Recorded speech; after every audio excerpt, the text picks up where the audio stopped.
de sessões híbridas, então boa parte dos parlamentares não vieram a Brasília porque puderam votar remotamente. Mas nem por isso essa nossa audiência cheia deixa de ter muita importância, porque está se encerrando o ano de 2023. As discussões a respeito do orçamento já estão acontecendo, mas devem ser concluídas nas próximas semanas.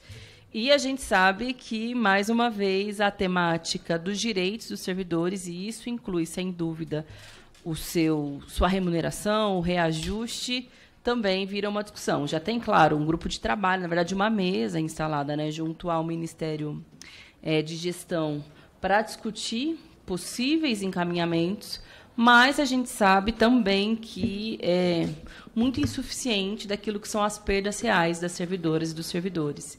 E a verdade é que existe um processo histórico já de empobrecimento dos servidores, e vem daí também o nome da nossa audiência. E por isso também é necessário lutar, no meu ponto de vista, além dessas momentos anuais de luta por reajuste, no início do ano que vem também o processo de database, mas por uma política estrutural e estruturante mesmo, né, de garantia do reajuste e também do fortalecimento da categoria. Inclusive, uma das discussões que estão no entorno da própria reforma administrativa, a PEC 32, sabemos, né? O governo Bolsonaro apresentou, está um pouco em banho-maria, e o governo já se posicionou numa outra audiência que nós fizemos na semana passada, de que não tem interesse em levá-la adiante. Mas as informações que nós temos é de que poderia se apresentar uma nova reforma administrativa, que não a PEC 32, que englobasse alguns temas, dentre eles um início de salário na jornada dos servidores inferior, ou seja, diminuição do piso para aqueles que ingressam. E a gente sabe que quando você reduz o piso, isso impacta também no teto, naqueles que já estão há mais tempo. Então, é pior para todo mundo. Não existe nenhuma proposta concreta, nada está sendo efetivamente discutido, mas a gente sabe que são essas as informações postas e tem condições de se organizar para defender o serviço público no Brasil. Essa semana também nós tivemos uma importante votação na Comissão de Constituição e Justiça, que foi do PLP 40, que é de minha autoria, mas, na verdade, são uns 15 PLPs. Todos eles falam sobre revogar o congelamento do quinquênio, anuênio, sexta parte, enfim, os direitos e tempo de serviço dos servidores, que foi aquela maldade absurda aprovada no governo Bolsonaro no contexto da pandemia, no PLC 173, que, né, enviava orçamento para os estados e municípios, contanto que fizesse esse congelamento dos direitos dos servidores. Já caminhou por diversas comissões, está na CCJ, que é a última comissão antes de ir ao plenário, e a gente vai tentar, com muita força, garantir a aprovação na próxima quarta-feira, né, que é o tempo contado das sessões em plenário para poder voltar, porque foi feito um pedido de vistas pelo Partido Novo. Vamos tentar aprovar, então é importante o acompanhamento também e mobilização de vocês. Mas, enfim,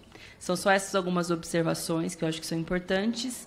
Dizer que a gente vai precisar encerrar pontualmente a nossa audiência às 16, mas a gente tem um tempo tranquilo, praticamente 2 horas, para fazer a nossa discussão, porque eu tenho um voo para São Paulo e eu tenho um compromisso lá, então não consigo adiá-lo. Precisa ser esse horário, mas eu acho que a gente consegue se organizar direitinho, é tempo suficiente. E depois seguem também as nossas discussões com o mandato, com os parlamentares, em outras oportunidades. Vou formalmente declarar aberta a presente reunião de audiência pública com o objetivo de discutir a PEC 220, de 2016, e a luta contra a política de empobrecimento dos servidores públicos.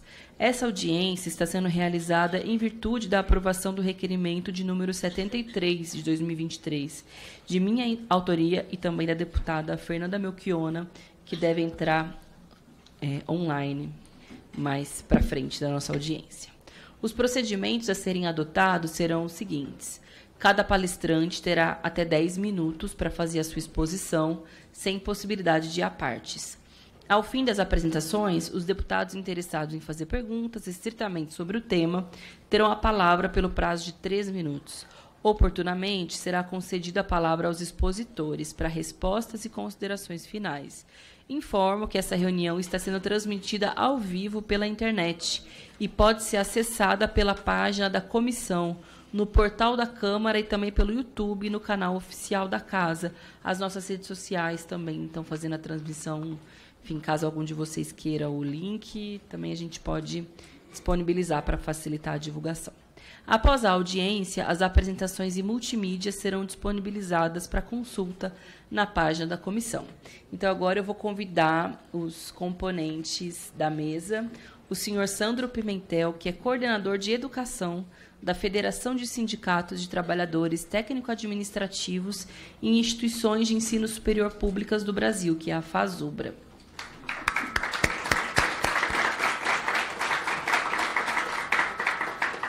Convido também o senhor Fabiano dos Santos, coordenador-geral da Federação Nacional dos Trabalhadores e das Trabalhadoras do Judiciário Federal e Ministério Público da União, FENAJUF. Fabiano também é do Sintrajude de São Paulo. A senhora Anne Schmaltz Rizou, terceira secretária do Sindicato Nacional dos Docentes das Instituições de Ensino Superior, ANDES. E também o senhor Davi Landau, que é coordenador executivo do Sindicato dos Trabalhadores do Poder Judiciário Federal no Estado de Minas. Sintraeng, muito bem. Aqui também tem os mineiros ajudando, acompanhando. E a senhora Regina Celi Camargos, que é secretária adjunta de Gestão de Pessoas do Ministério da Gestão e da Inovação em Serviços Públicos, que deve fazer a sua participação online. Em breve eu a convido também para usar a palavra, porque ela ainda não pôde entrar. E o senhor Carlos David Carvalho Lobão, que é integrante do Fórum das Entidades Nacionais dos Servidores Públicos Federais, o FONASEF, que também vai entrar de forma remota na nossa audiência.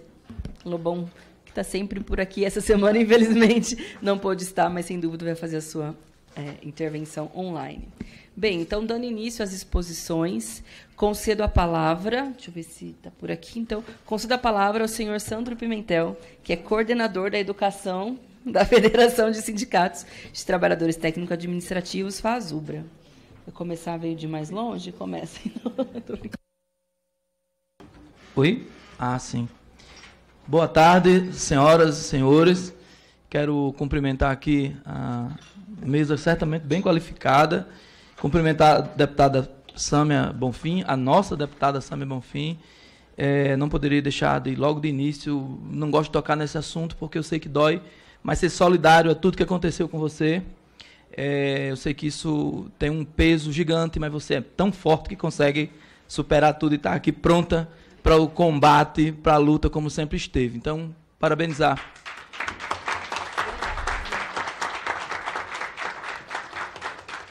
Eu sou, como foi apresentado, sou Sandro Pimentel, sou da FASUBRA Sindical. Inclusive, eu quero parabenizar aqui a bancada da FASUBRA, que está aqui presente, com os companheiros de Goiás, com os companheiros aqui da UNB.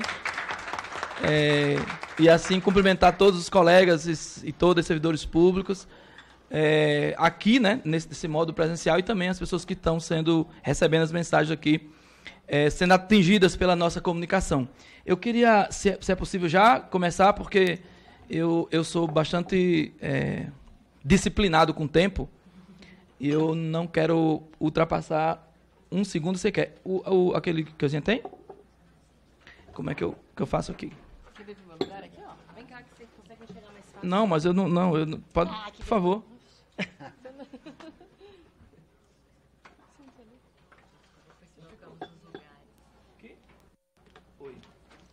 Oi. Assim, a deputada Sâmia me deixa nervoso, né? Também dá para você olhar ali. Ah, eu olho aqui. Ah, olha aí. Então, quer voltar para cá? Chegue para cá, senão eu vou ficar nervoso. A responsabilidade aumenta, né? Então, ela falou que é para cá. Vamos lá, vamos ver se eu consigo acertar aqui, tá? Aí, por favor, cronometra o tempo e me avisa com 3 minutos, por gentileza. Tá bem. Que eu quero ser bem pontual, tá? Então, vamos lá. Obviamente que o nosso objetivo é exatamente discutir esse acréscimo, né, do parágrafo 3º do artigo 37, que é objeto dessa nossa audiência aqui, que trata da revisão anual dos servidores federais, que parece mais uma piada, né? revisão anual, que é constitucional, mas que não se segue. Né? Tivemos um ano, que daqui a pouco vamos chegar, que foi vergonhoso. O governo foi obrigado a fazer, então, a JECA para fazer não tem índice, então 1% está bom. E aí a gente ficou com medo no ano seguinte ser 0,1%, né? Também com essa possibilidade de acontecer, que é o que está possível para acontecer agora, inclusive para 2024, que não chega nem a 1%. Não é? Se fazer uns cálculos arredondados, vai em torno de 0,7%. Então, essa proposta que tramita aqui, que determina essa revisão geral anual das remunerações e subsídios dos servidores públicos federais, no âmbito dos poderes, ela traz uma importância significativa, porque a Constituição garante, mas não trata de qual índice deve ser reajustado. Então, fica à mercê sempre dos governos fazerem o que acham que deve fazer, inclusive não concedendo nada, e fica por isso mesmo. É uma questão de visão de política de Estado. O que é importante para o Estado? Os servidores e o serviço público são importantes para o Estado? Se não são, é isso que está acontecendo, né? E aí, por isso que, basicamente, ano a ano tem mobilizações, a FASUBRA, agora com o FUNASEF, os servidores estão em mobilização, fizemos várias paralisações.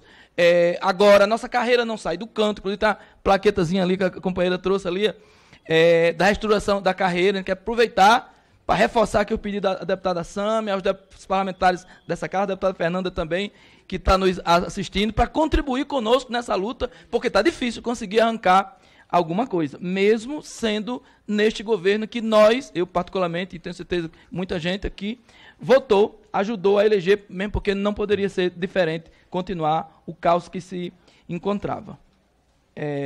Deixa eu ver. Olha, para cá. Está vendo como eu não sei mexer em cordiante rico?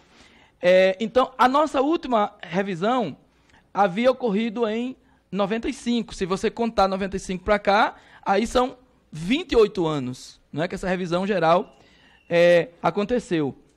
Essa é uma matéria constitucional, conforme a gente já disse, que carece dessa regulamentação.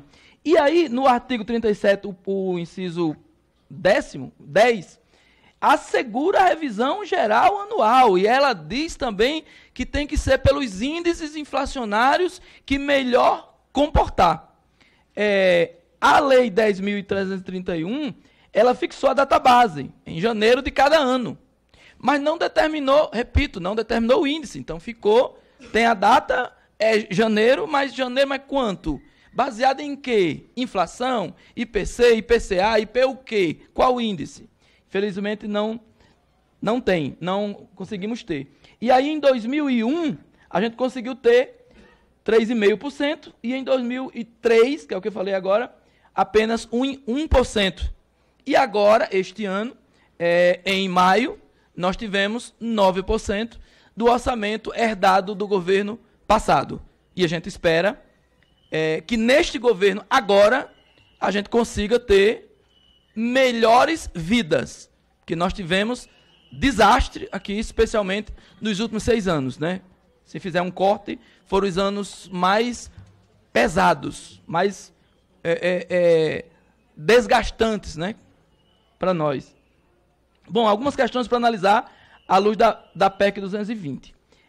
Aquele negócio ali está atrapalhando ali, ver os índices, mas enfim, eu consigo ver daqui. Opa, acho que alguém vai tirar ali. Tirou, obrigado, tá vendo? Olha aí. Então, quando a gente vê, nesse período agora, vendo aqui, de janeiro de 2019 a outubro de 2023, nós tivemos apenas esse reajuste de 9%, conforme nós tratamos agora. Quando a gente vai ver o reajuste necessário, que deveria ser necessário, em novembro de 2023, isso tratando do conjunto dos servidores como um todo. É óbvio que tem algumas categorias que têm até uma necessidade maior, mas numa média, envolvendo todos, aí 21,53% seria o necessário. Não é para ter ganho salarial, não é? É para nivelar, é um reajuste com base na inflação. Se a gente fizer esse mesmo cálculo, isso que eu falo pelo INPC, se a gente tomar como base o IPCA, então seria 20,81%, não muda muita coisa, é em torno de 20% a 21%, que deveria ser esse reajuste agora em novembro de 2023. Quando a gente olha para esse outro quadro, a gente vê que a inflação, e por que está separado por bloco 1 e bloco 2? Porque bloco 1 contempla diversas categorias e bloco 2 diversas categorias. Então, para não citar todas elas aqui, então foi a divisão por bloco, mas vocês veem que a diferença de um bloco para outro não é gritante. Então, você vê que nesse bloco 1 ali, de junho de 2010, julho, né, 2010, a 2023, a inflação, essa parte que está embaixo aí, é a inflação 114%. Se a gente correr o olho para a direita, está aí a média, 114, 115, 114, 115. É isso aí. Então, o reajuste necessário agora para julho de 2023, já calculado os 9%, deveria ser em torno de 53%, se o reajuste fosse agora, né?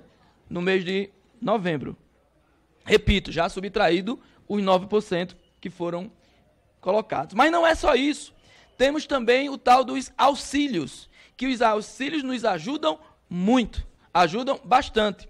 E aí a gente fez aqui uma amostragem da última tabela da saúde suplementar, que a gente chama de auxílio saúde, né? Que foi de 2016. Vejam, a gente está terminando 2023. 2023 passou já. Se a gente for fazer os cálculos, é 8 anos.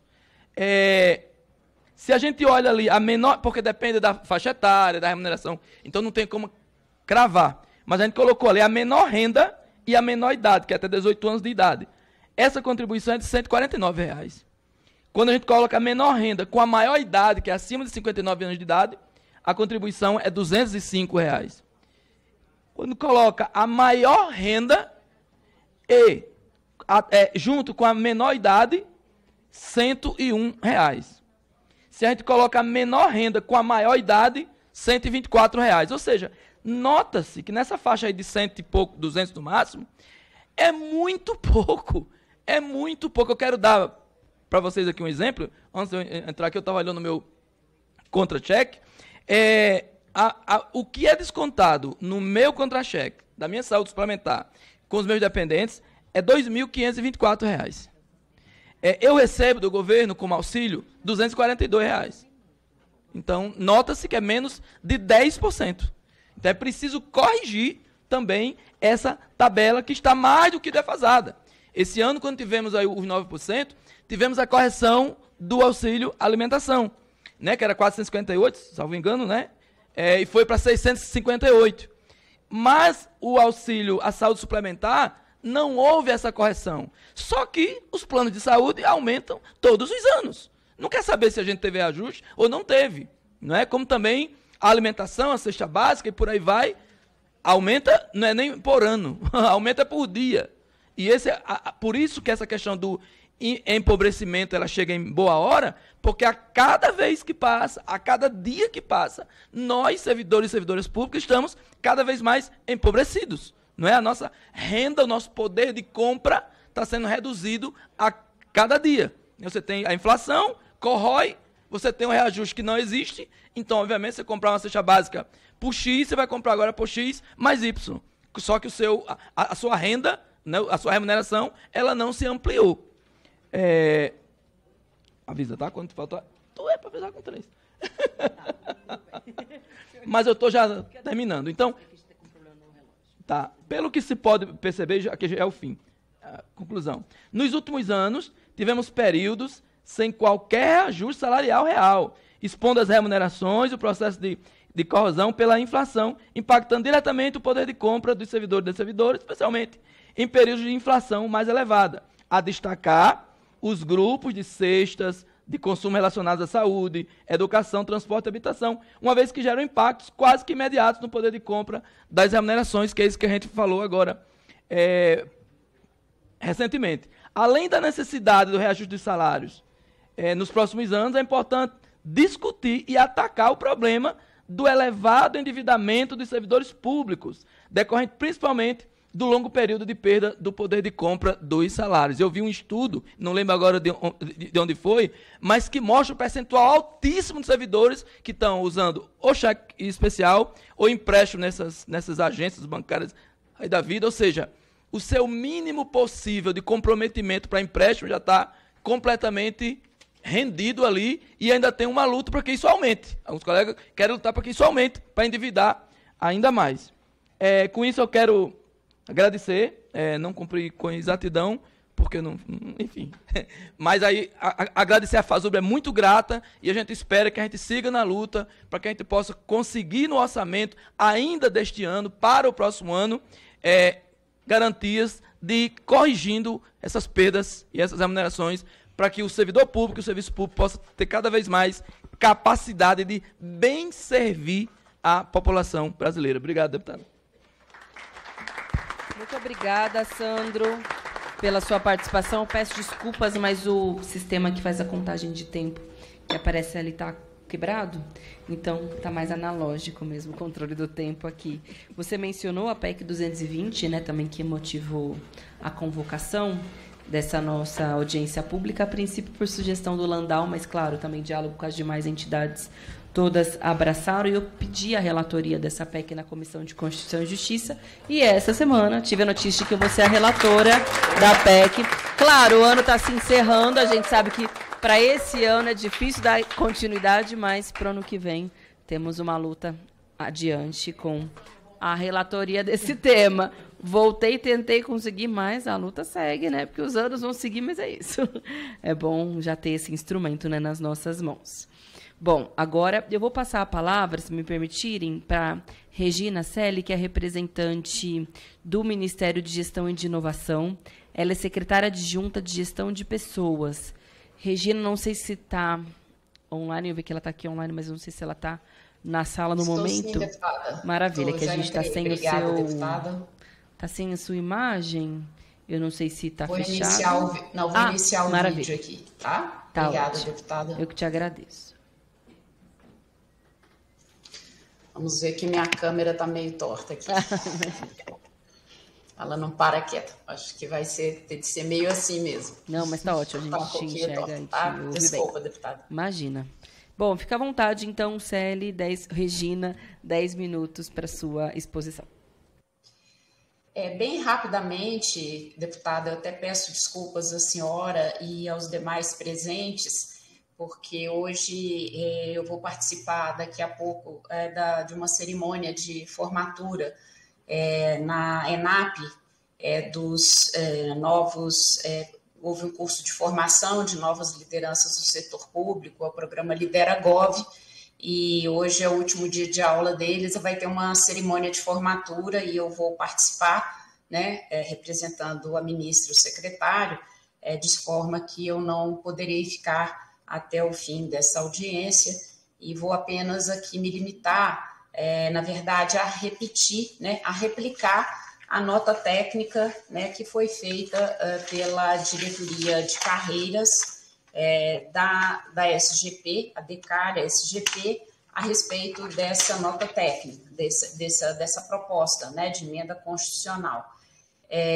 Trata-se, né, de uma nota técnica que foi divulgada, né, pela Secretaria de Gestão de Pessoas, né, cuja a conclusão final, né, desta nota técnica é que essa emenda à Constituição número 220 de 2016 não deveria prosperar por uma série de razões técnicas elencadas aqui nesta nota, né?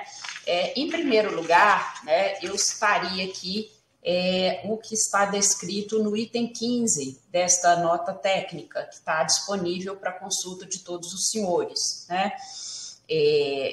Uma vez que essa PEC fosse aprovada, haveria necessidade, né, de alterar todo o conjunto de princípios orçamentários que hoje rege a formulação do orçamento público.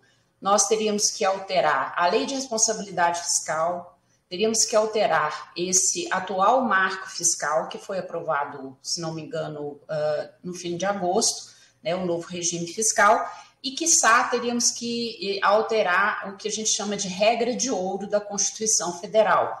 Ou seja, a aprovação dessa PEC implicaria numa revisão completa e bastante sistêmica e radical de todos os princípios que norteiam a política fiscal brasileira, né?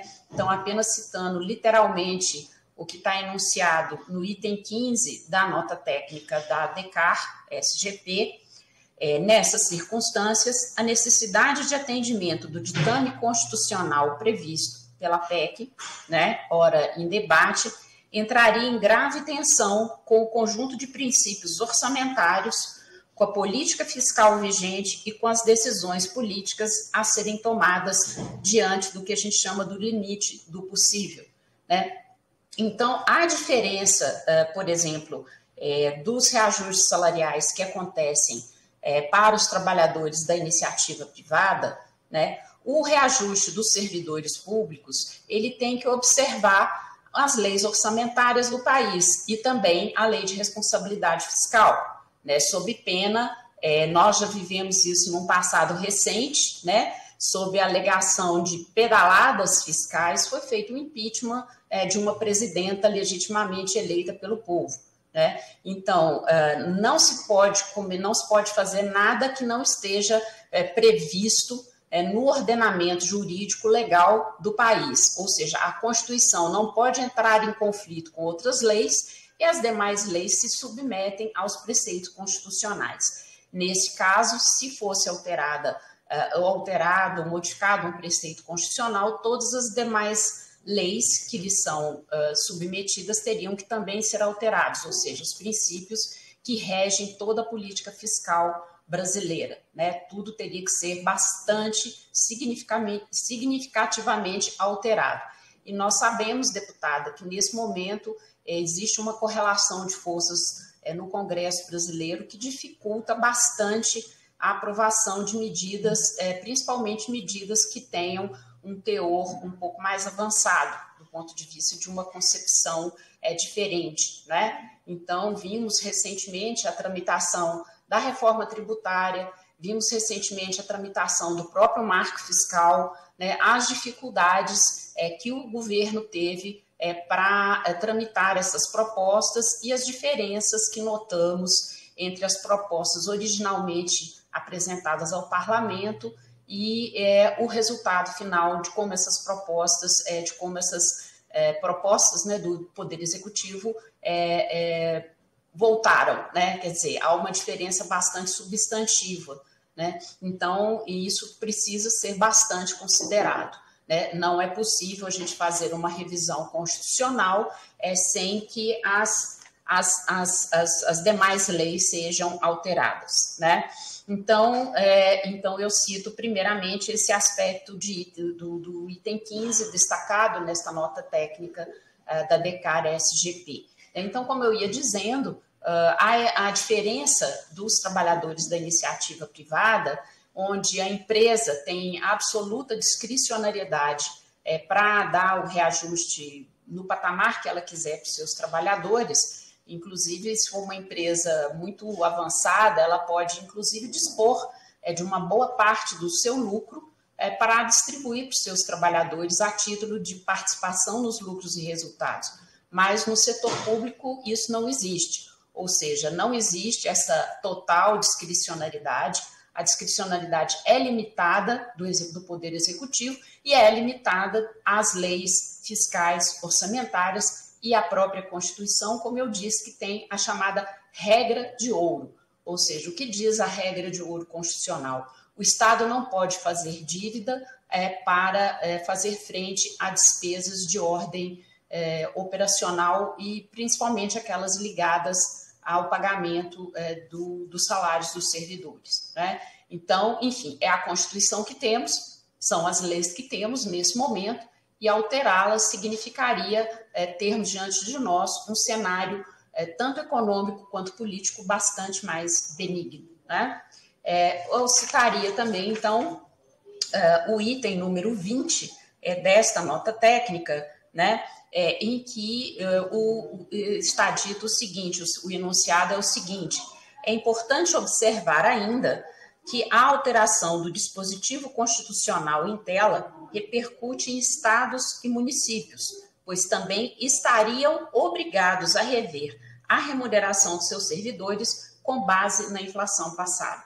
Ou seja, isso criaria um problema adicional para que eu já disse aqui, para a lei de responsabilidade fiscal. Teríamos que ter uma outra lei de responsabilidade fiscal, ou alterar a que já temos, ou substituí-la por outra, né? É só lembrando que a lei de responsabilidade fiscal é a chamada Lei Complementar número 101 do ano de 2000, que limita as despesas com pessoal da União a 50% da receita corrente líquida.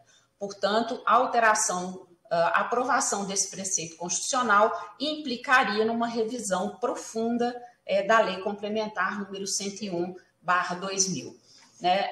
Outro sim, também implicaria numa profunda alteração do atual regime fiscal, que limita o crescimento da despesa do Estado a 70% da variação da receita dos 12 meses anteriores, né? E se a despesa crescer acima desse percentual, no ano seguinte, ela cai para 50%.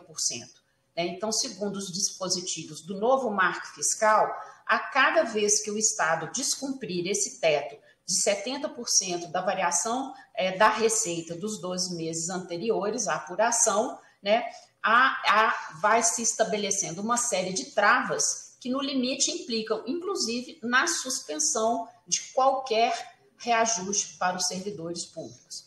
Enfim, não é o mundo que nós gostamos, não é o mundo que nós desejamos, mas no atual cenário econômico e político, especialmente no cenário político do país, são as regras que dispomos, né? Portanto, alterar esse conjunto de legislações e de normas implicaria em profundas revisões legais, e eu aí até devolvo, né, num bom debate com a deputada Sâmia, que enfrenta embates duríssimos no parlamento brasileiro em relação a uma série de temas extremamente polêmicos, né?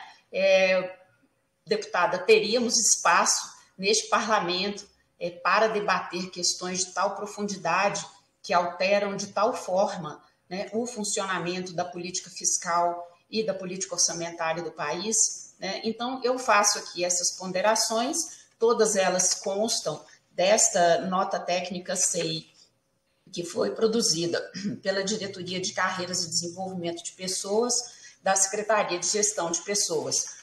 Só gostaria de finalizar dizendo que não se trata de nenhuma discordância de mérito, né?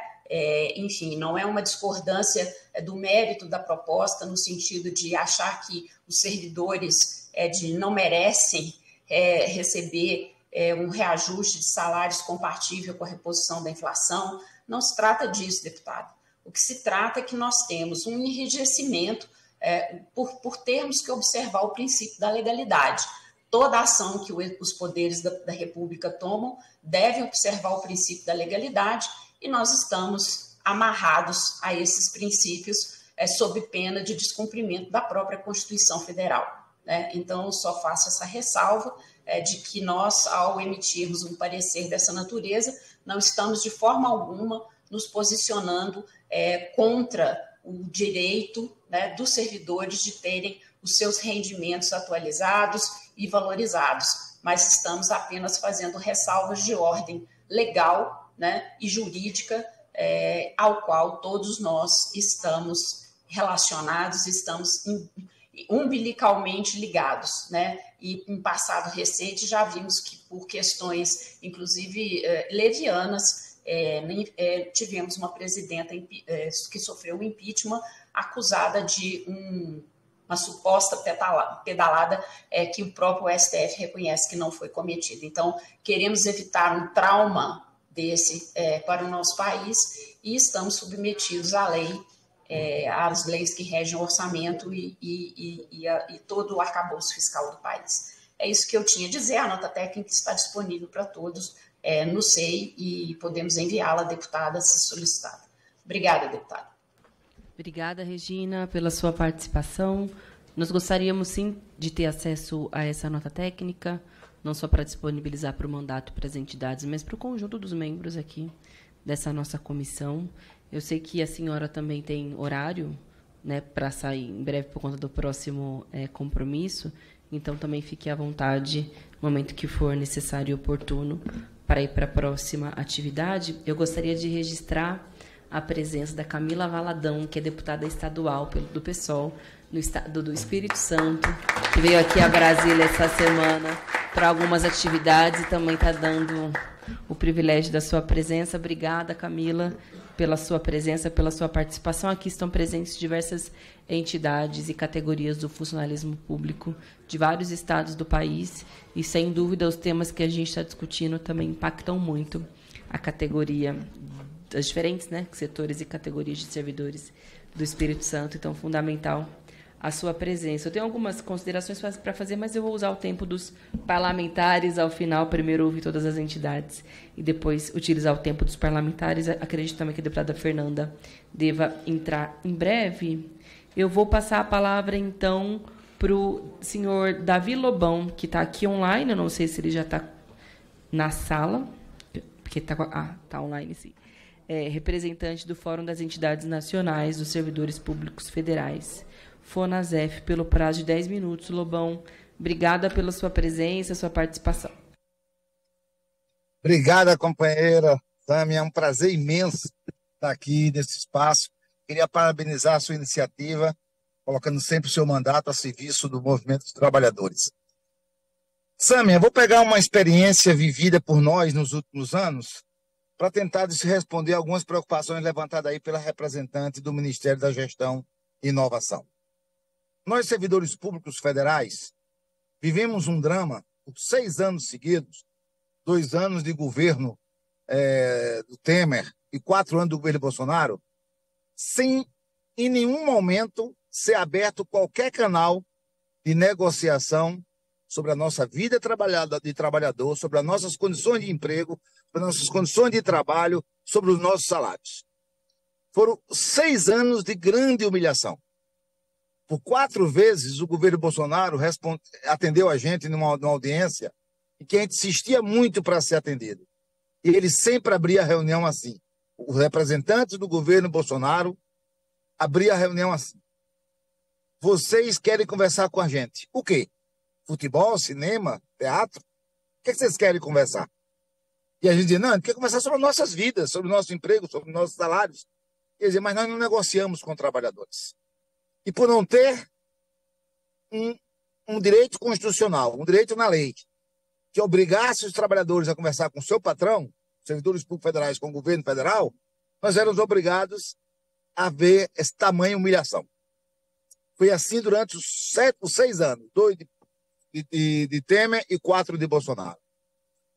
Nós fizemos uma luta dura. Eu me lembro, Sâmia, que a última vez que nós nos encontramos com o governo Bolsonaro, e ele veio mais uma vez com esse tipo de declaração, a gente se levantou da mesa e disse, olha, nós faremos de tudo para que no próximo ano, quando a gente for negociar nossas vidas, vocês não estejam aí mais desse lado.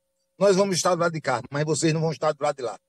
E nós fizemos uma luta ferrenha e conseguimos derrotar o governo Bolsonaro. Essa derrota eleitoral nos abriu muitas, mas muitas perspectivas de sonhos da gente começar agora um processo negocial de fato. E olha, nós fomos impactados pela reabertura da Mesa Nacional de Negociação Permanente. Presença de vários ministros, todos os ministros da área econômica, da área da articulação política, ministro da Educação, da Previdência, do Trabalho. Então, estava lá a maioria dos ministros, dizendo da importância do serviço público e do processo negocial. Sâmia, em junho deste ano, nós apresentamos a nossa proposta ao governo. 4 itens. Recomposição de perdas salariais, reestruturação de carreira, equiparação dos benefícios e revogação das medidas draconianas do governo Bolsonaro contra o servidor e contra o serviço público. Nós estamos hoje, Sâmia, dia 7 de dezembro. O governo ainda não nos respondeu. Qual trabalhador em qualquer local do mundo passa por tal experiência? 7 meses sem uma resposta. O governo marcou agora, para o dia 18 de dezembro, que vai nos dar uma resposta às nossas reivindicações. Por que eu comecei com essa história, Sam?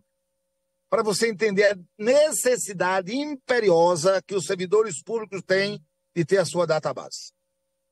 Que nenhum trabalhador do mundo se submete a isso. Nenhum trabalhador do mundo passa por esse vexame.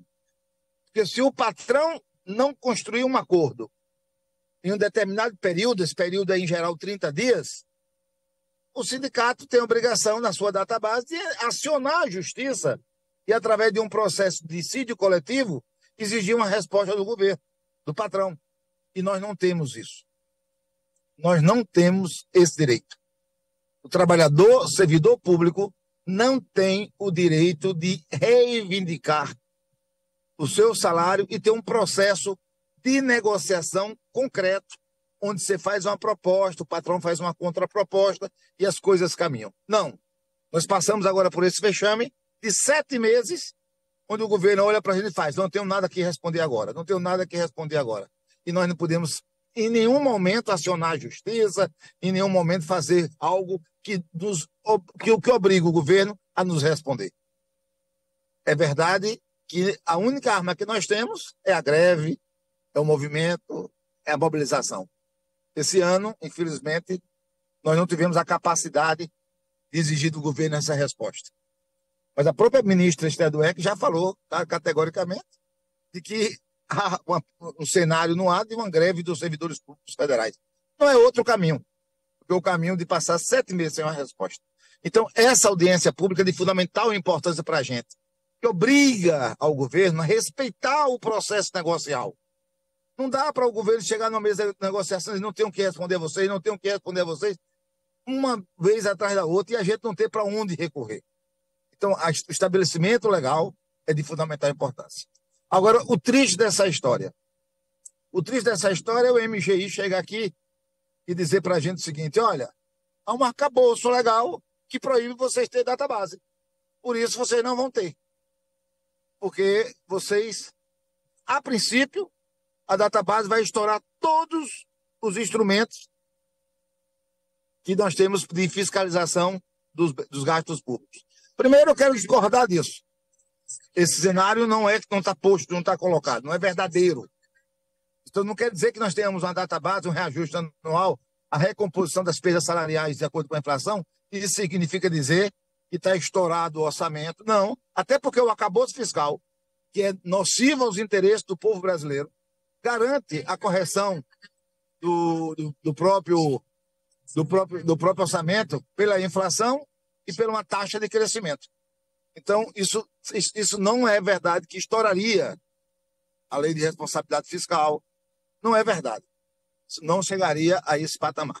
Então, outra coisa, se você tem empecilhos que atrapalham a situação concreta do servidor, do trabalhador, até a recomposição das suas perdas salariais, o mecanismo não é chegar para ele e dizer o seguinte, olha, a lei lhe proíbe.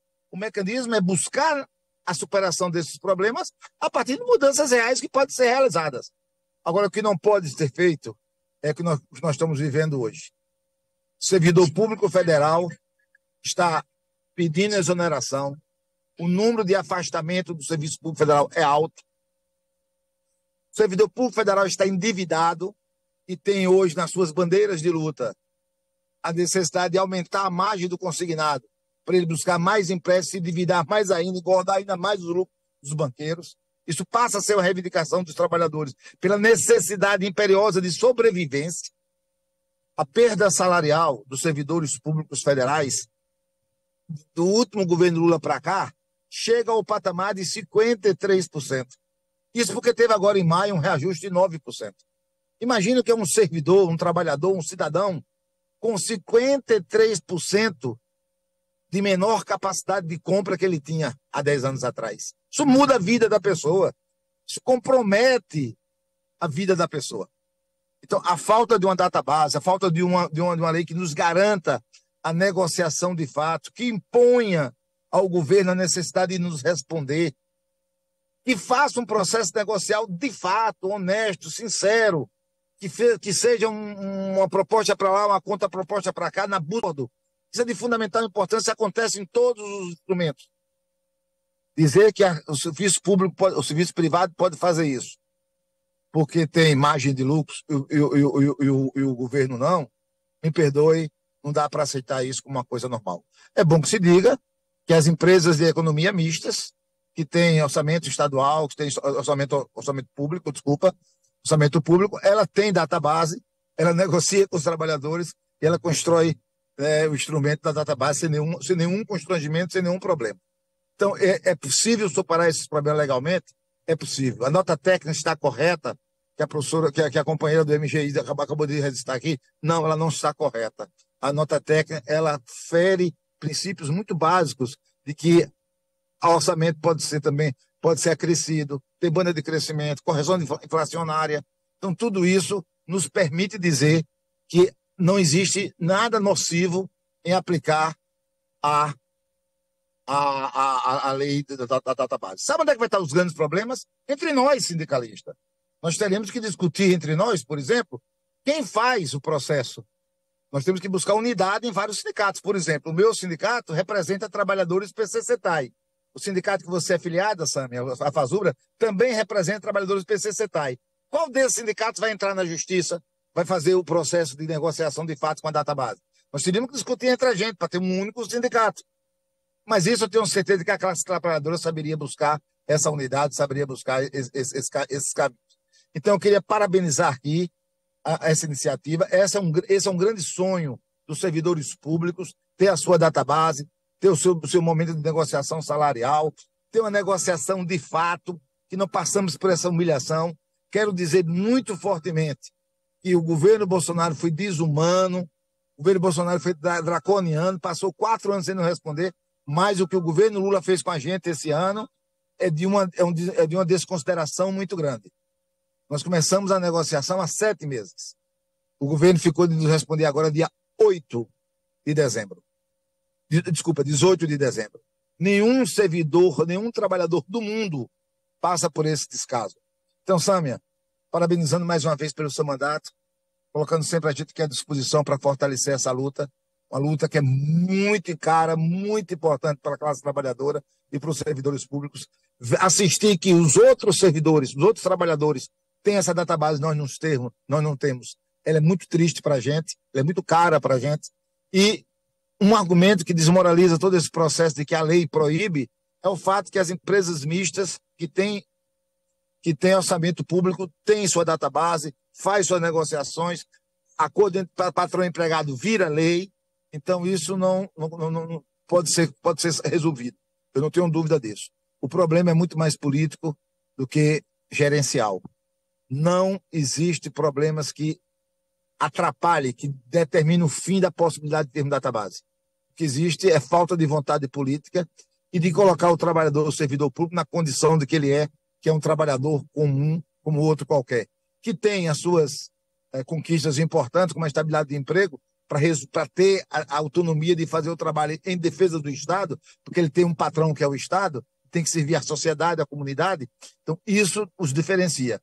Mas na qualidade do seu trabalho, na busca do seu vencimento, na condição de melhorar a sua vida, ele é igual a todo e qualquer trabalhador e assim tem que ser tratado. Parabéns, Sâmia, estamos juntos aí nessa luta. Muito obrigado. Lobão, muito obrigada pela sua participação, excelente. Eu ia deixar para o final, mas eu vou aproveitar e deixar fazer algumas considerações inspiradas pela fala do Lobão. Primeiro que, e claro, as notas técnicas elas refletem uma análise técnica da situação, mas elas também refletem um ponto de partida político. Refletem uma opinião que às vezes é traduzida em questões técnicas, mas que tem a ver com a forma como você olha a situação política.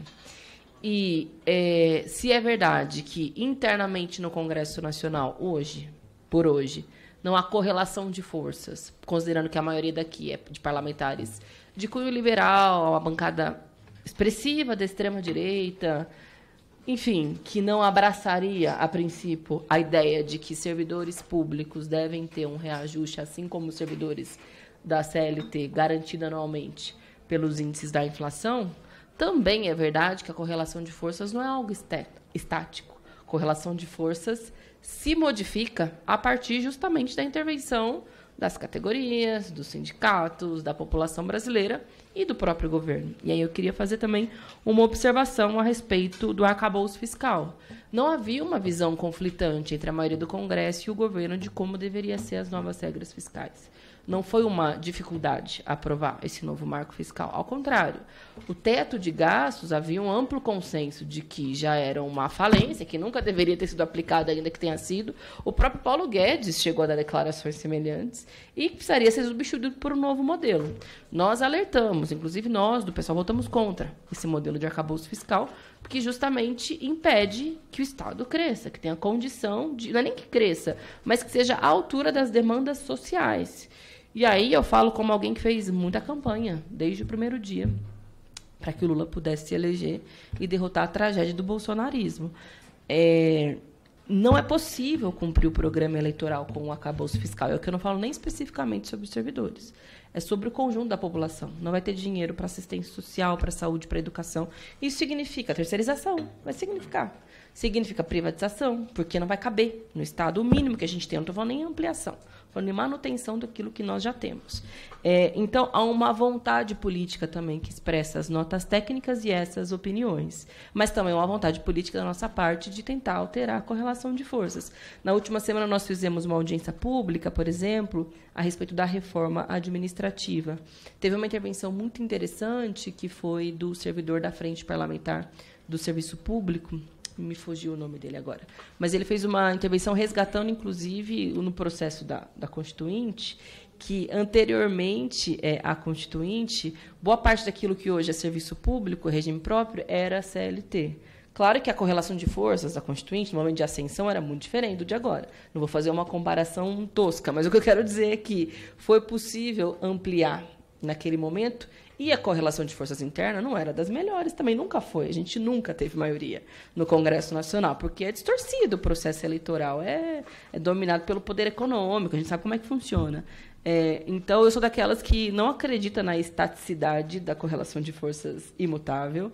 Também acho que as notas técnicas expressam uma opinião política. Acho que foi um erro grande e profundo esse novo arcabouço fiscal, assim como é um erro as declarações públicas que elogiam essa lógica fiscalista e que devem aprofundar, assim como pode ser um grande erro também a reforma administrativa, que ainda não foi apresentada, por isso eu digo pode ser, porque ainda há tempo para que ela não vá adiante, e, sem dúvida, é um grande erro essa não proposta de reajuste, porque, tá bem, não dá para ter a PEC 220, tem que ser da forma como está, mas a verdade é que a forma como está, na prática, significa a possibilidade de um 0%.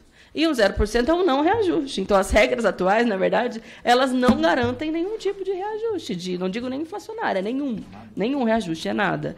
E, de fato, é inevitável que as categorias façam mobilização ou mesmo greve no ano que vem. Por isso que a ministra Esther, muito lúcida, consciente, deu essa declaração. De fato, é inevitável.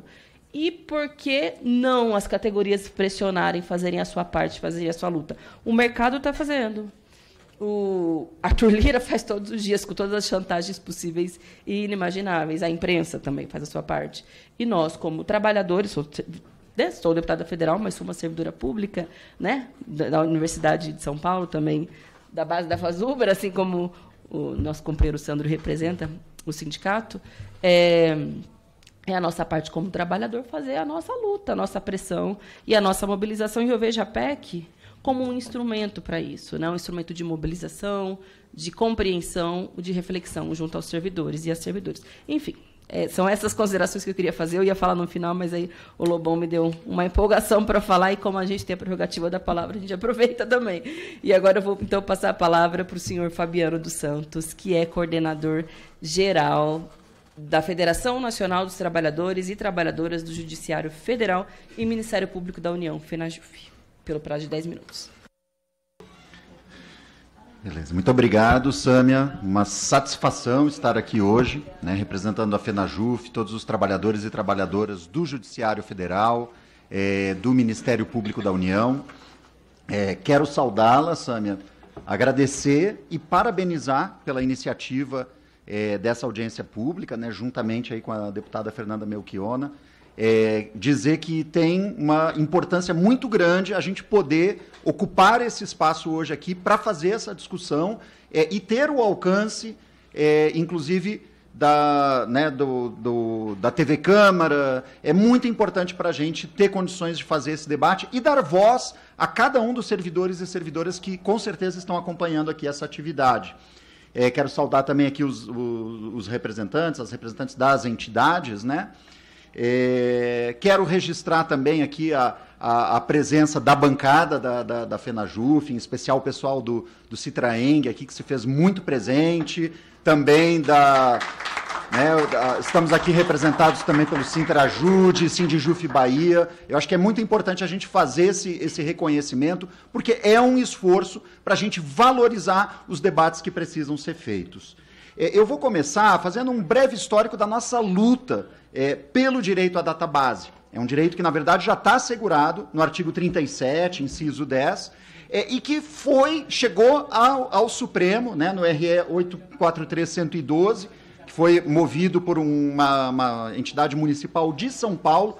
Várias outras entidades se somaram, como a Amicus Curiae, nesse processo, mas por maioria de votos, né, 6-4, o STF decidiu em 25 de setembro de 2020 que o Executivo não é obrigado a conceder as revisões gerais anuais nos salários aí dos servidores públicos federais. Então não precisa respeitar o que está comandado na Constituição e que basta, nesse caso, apresentar uma justificativa, né, ao Legislativo do porquê que não vai ser cumprido. Eu, inclusive, desconheço se esse procedimento é respeitado, né? Acho que seria, inclusive, importante a gente vir a compreender isso. Bom, o fato é que o achatamento salarial do funcionalismo, por meio da desvalorização com a corrosão da inflação, já faz bastante tempo que é uma política, e eu acho que isso precisa ser dito. Ele é uma política de vários governos, e isso foi evidenciado, eu acho que aqui todo mundo vai lembrar, naquela fatídica reunião interministerial, né, onde se discutiam todos os oportunismos possíveis, né, em relação ao momento gravíssimo que a gente vivia da pandemia, inclusive né, com a história do passar boiada, e lá foi colocada uma política, que é a política da granada no bolso, que se materializou por um comando legal para o congelamento salarial por 2 anos de todo o funcionalismo público. E isso foi colocado como uma vitória do governo, né, e colocando, inclusive, os servidores públicos como inimigos. Então, esse é o contexto da nossa luta em relação à questão da corrosão inflacionária, e esse é o contexto, né, ali eu acho que é o extremo, né, não preciso nem discutir aqui o caráter daquele governo, mas ali era o extremo, mas de uma política que a gente vê, uma política neoliberal, de constante desmonte do Estado, dos serviços públicos, que vem sendo aplicado constantemente aí por todos os governos. E eu acho que é importante a gente dizer que a política de achatamento salarial do funcionalismo, embora a gente, diferentemente dos trabalhadores da iniciativa privada, não tenhamos o direito à database, né, ou pelo menos não assegurado, né, não efetivado, ela se dá também com os trabalhadores da iniciativa privada por meio da rotatividade. A gente sabe que é isso, todo ano tem a questão da reposição das perdas inflacionárias, mas um trabalhador, quando ele muda de emprego, normalmente ele vai ser submetido novamente ao piso da categoria, vai ter que começar a galgar tudo de novo. E isso leva também os trabalhadores da iniciativa privada a um achatamento, e esse achatamento, por conta da estabilidade do servidor público, uma garantia, inclusive, necessária ao bom funcionamento do Estado, ele não consegue se efetivar. Por isso, se estabelecem outras políticas alternativas que vão caminhando para esse achatamento. Agora, eu vou discutir também algumas questões que a representante aqui do Ministério da Gestão e Inovação colocou, mas eu quero destacar o seguinte: há uma contradição no debate que está colocado, porque, embora todos os governos tenham aplicado políticas que vão achatando os salários do funcionalismo, inclusive com a materialização de políticas nocivas à efetivação dos direitos sociais, como foi o teto dos gastos, como foi o arcabouço fiscal, mesmo nesses marcos legais, há a possibilidade do crescimento pela inflação para o orçamento anual. E a gente sabe que a folha de pagamentos também faz parte do orçamento. Então, se há a possibilidade de se aplicar o crescimento da inflação para todo o orçamento, por que para o funcionalismo ele não pode ser aplicado? A gente, que é do Judiciário Federal, observou no período da política da granada no bolso uma quantidade gigantesca de prédios sendo reformados, porque esse crescimento orçamentário, essa margem de crescimento orçamentário sobre a folha, foi aplicada em outras despesas. Então, essa é uma contradição que nós precisamos cobrar. Se pode crescer pela inflação, por que a folha não pode crescer pela inflação? Nós queremos ouvir essa resposta. Agora, eu acho que tem uma coisa que nós aqui precisamos compreender. As nossas conquistas, todas elas, sempre são com processos de luta. E, quando necessário, com a realização de greve. E é isso que nós vamos fazer se necessário. Então, se a ministra coloca que é muito provável que os servidores públicos farão greve, eu afirmo aqui, faremos. Faremos sim, se necessário, porque é preciso que a gente lute pelos nossos direitos. Os nossos direitos estão sendo desrespeitados constantemente. E aí, eu acho que é muito importante que a gente inclua nas nossas pautas de luta a aprovação da PEC 220 de 2016. Se vai ser necessária fazer uma discussão para ajustá-la, façamos. Mas não é possível que a gente inicie a discussão dizendo essa PEC não deve prosperar. Isso não é debate. Isso não é debate. Nós precisamos fazer um debate. E aí, nesse sentido, eu saúdo, parabenizo a deputada Sâmia pela iniciativa de buscar a relatoria e temos certeza que na CCJ esse projeto vai estar em boas mãos. Agora, nós precisamos fazer a nossa parte. Porque não é só os esforços da deputada Sâmia que vão garantir que a gente consiga fazer todo o debate em torno disso. E nós vamos precisar seguir enfrentando a política do arcabouço. E, aliás, vejam que essa contradição que eu apontei, da possibilidade de crescer a folha pela inflação também, ela já foi tratada na política do arcabouço fiscal. Não foi à toa que foram inseridos aqueles gatilhos. Não foi à toa. E os gatilhos, eles lidavam essencialmente com a remuneração dos servidores, com os serviços públicos, com a possibilidade de nomeações de novos servidores, com a realização de concursos, porque só esses elementos foram frontalmente atacados. Porque essa é a política que se materializou também no arcabouço fiscal, nesse novo arcabouço fiscal. E aí eu quero relembrar aqui que, embora tenha tido muita crítica, não, o problema não é o arcabouço, o problema são as emendas do relator. Foi apresentado um destaque, inclusive pela bancada do PSOL, para suprimir esses gatilhos. E esse destaque era um único destaque, me corrija se eu estiver errado, Sâmia, era um único destaque que poderia ser apresentado pela bancada do PSOL. E foi esse. E ele não recebeu votos para suprimir. Então, toda aquela narrativa de que o problema eram as emendas do relator foi por terra, porque a gente teve 20 votos nesse destaque do PSOL. Então, acho que é muito importante a gente relembrar isso. Agora, eu quero endereçar aqui, já vou concluir, as razões técnicas que nos foram apresentadas aqui, como muito bem pontuou a Sâmia, elas são, na verdade, políticas. Elas são políticas. E elas se materializam por uma série de normativos que impõem a política neoliberal que nós precisamos enfrentar, que sustentam o sistema da dívida pública.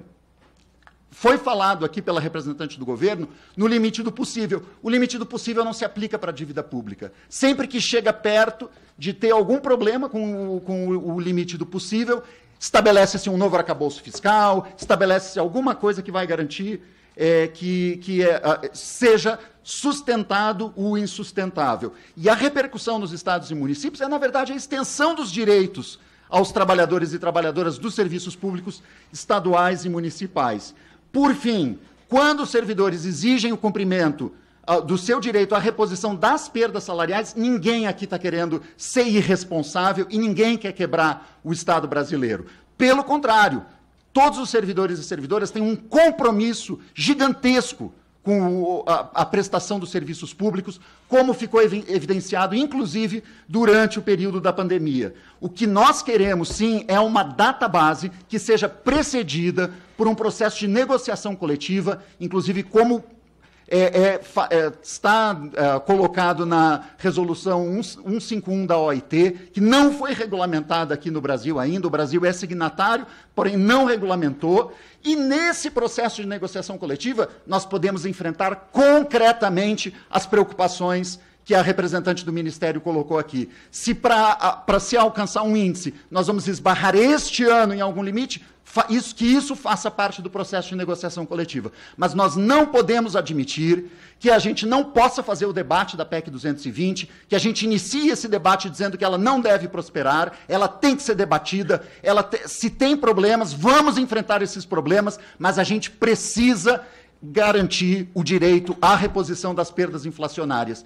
Não à toa, essa audiência pública aqui, ela colocou como pauta a política de empobrecimento dos servidores públicos. Essa política precisa ser enfrentada e precisa ser derrotada, porque serviços públicos de qualidade, eles se dão com a valorização dos servidores e servidoras. Então, é isso, e eu acho que, só para concluir, nós somos responsáveis com a sociedade pela prestação dos serviços públicos e a gente luta cotidianamente por uma sociedade que seja mais justa. E faz parte disso essa luta que nós estamos discutindo aqui. Agradeço o espaço e façamos, sim, o debate da PEC 220. Muito obrigada, Fabiano, pela sua participação. Agora eu concedo a palavra à professora Anne, que é a terceira secretária do Sindicato Nacional dos Docentes das Instituições de Ensino Superior, ANDES, pelo prazo de 10 minutos. Primeiramente, boa tarde a todas, todos e todos. Quero iniciar minha fala aqui manifestando o repúdio à privatização da Sabesp. Eu sou servidora pública do Estado de São Paulo, assim como a Sâmia na Universidade de São Paulo. Nós temos que repudiar a privatização, porque o governo Tarcísio é o braço forte do bolsonarismo no Estado de São Paulo. Gostaria de saudar aqui todos os companheiros aqui que estão nessa mesa, todos os sindicatos e entidades que estão aqui presentes nessa plenária. Saudar o meu colega, Luiz Acosta, que está aqui também representando a diretoria do ANDES Sindicato Nacional ali. E, obviamente, quero saudar aqui a iniciativa das deputadas federais Sâmia Bonfim e Fernanda Melchiona por terem chamado essa audiência e por permitir dar voz para nós, servidores públicos, que é muito importante também ocupar esse espaço do Congresso e, ao mesmo tempo, desconstruir falas do governo, como foi colocado aqui pela senhora Regina. Então, eu acho que é um momento muito oportuno da gente também qualificar esse debate político.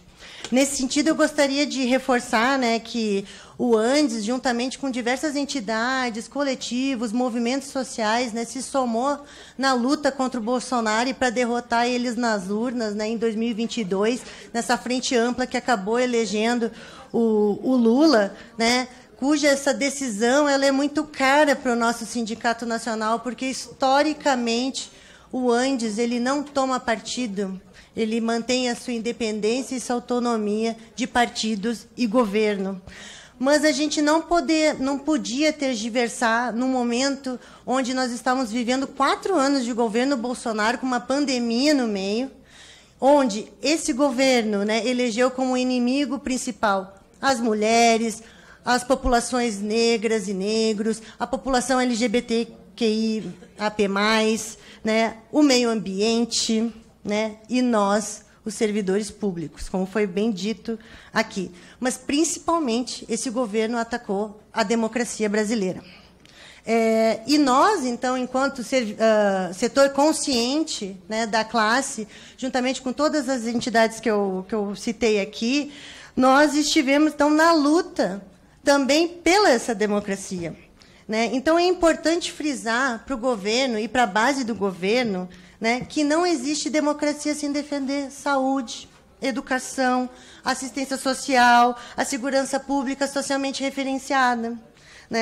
Porque, sistematicamente, nós, servidores públicos, somos atacados pela mídia liberal, que servidor público é privilegiado, é super salário. E, contraditoriamente, né, a Folha de São Paulo, esse ano, né, publicou, né, dados onde que os servidores públicos no Brasil são... os dados, né, a quantidade de servidores públicos é bem menor do que países como Estados Unidos, na Europa, inclusive dentro da América do Sul. Né? O nosso contingente de trabalhadores e trabalhadoras no serviço público é cerca de 12,45%.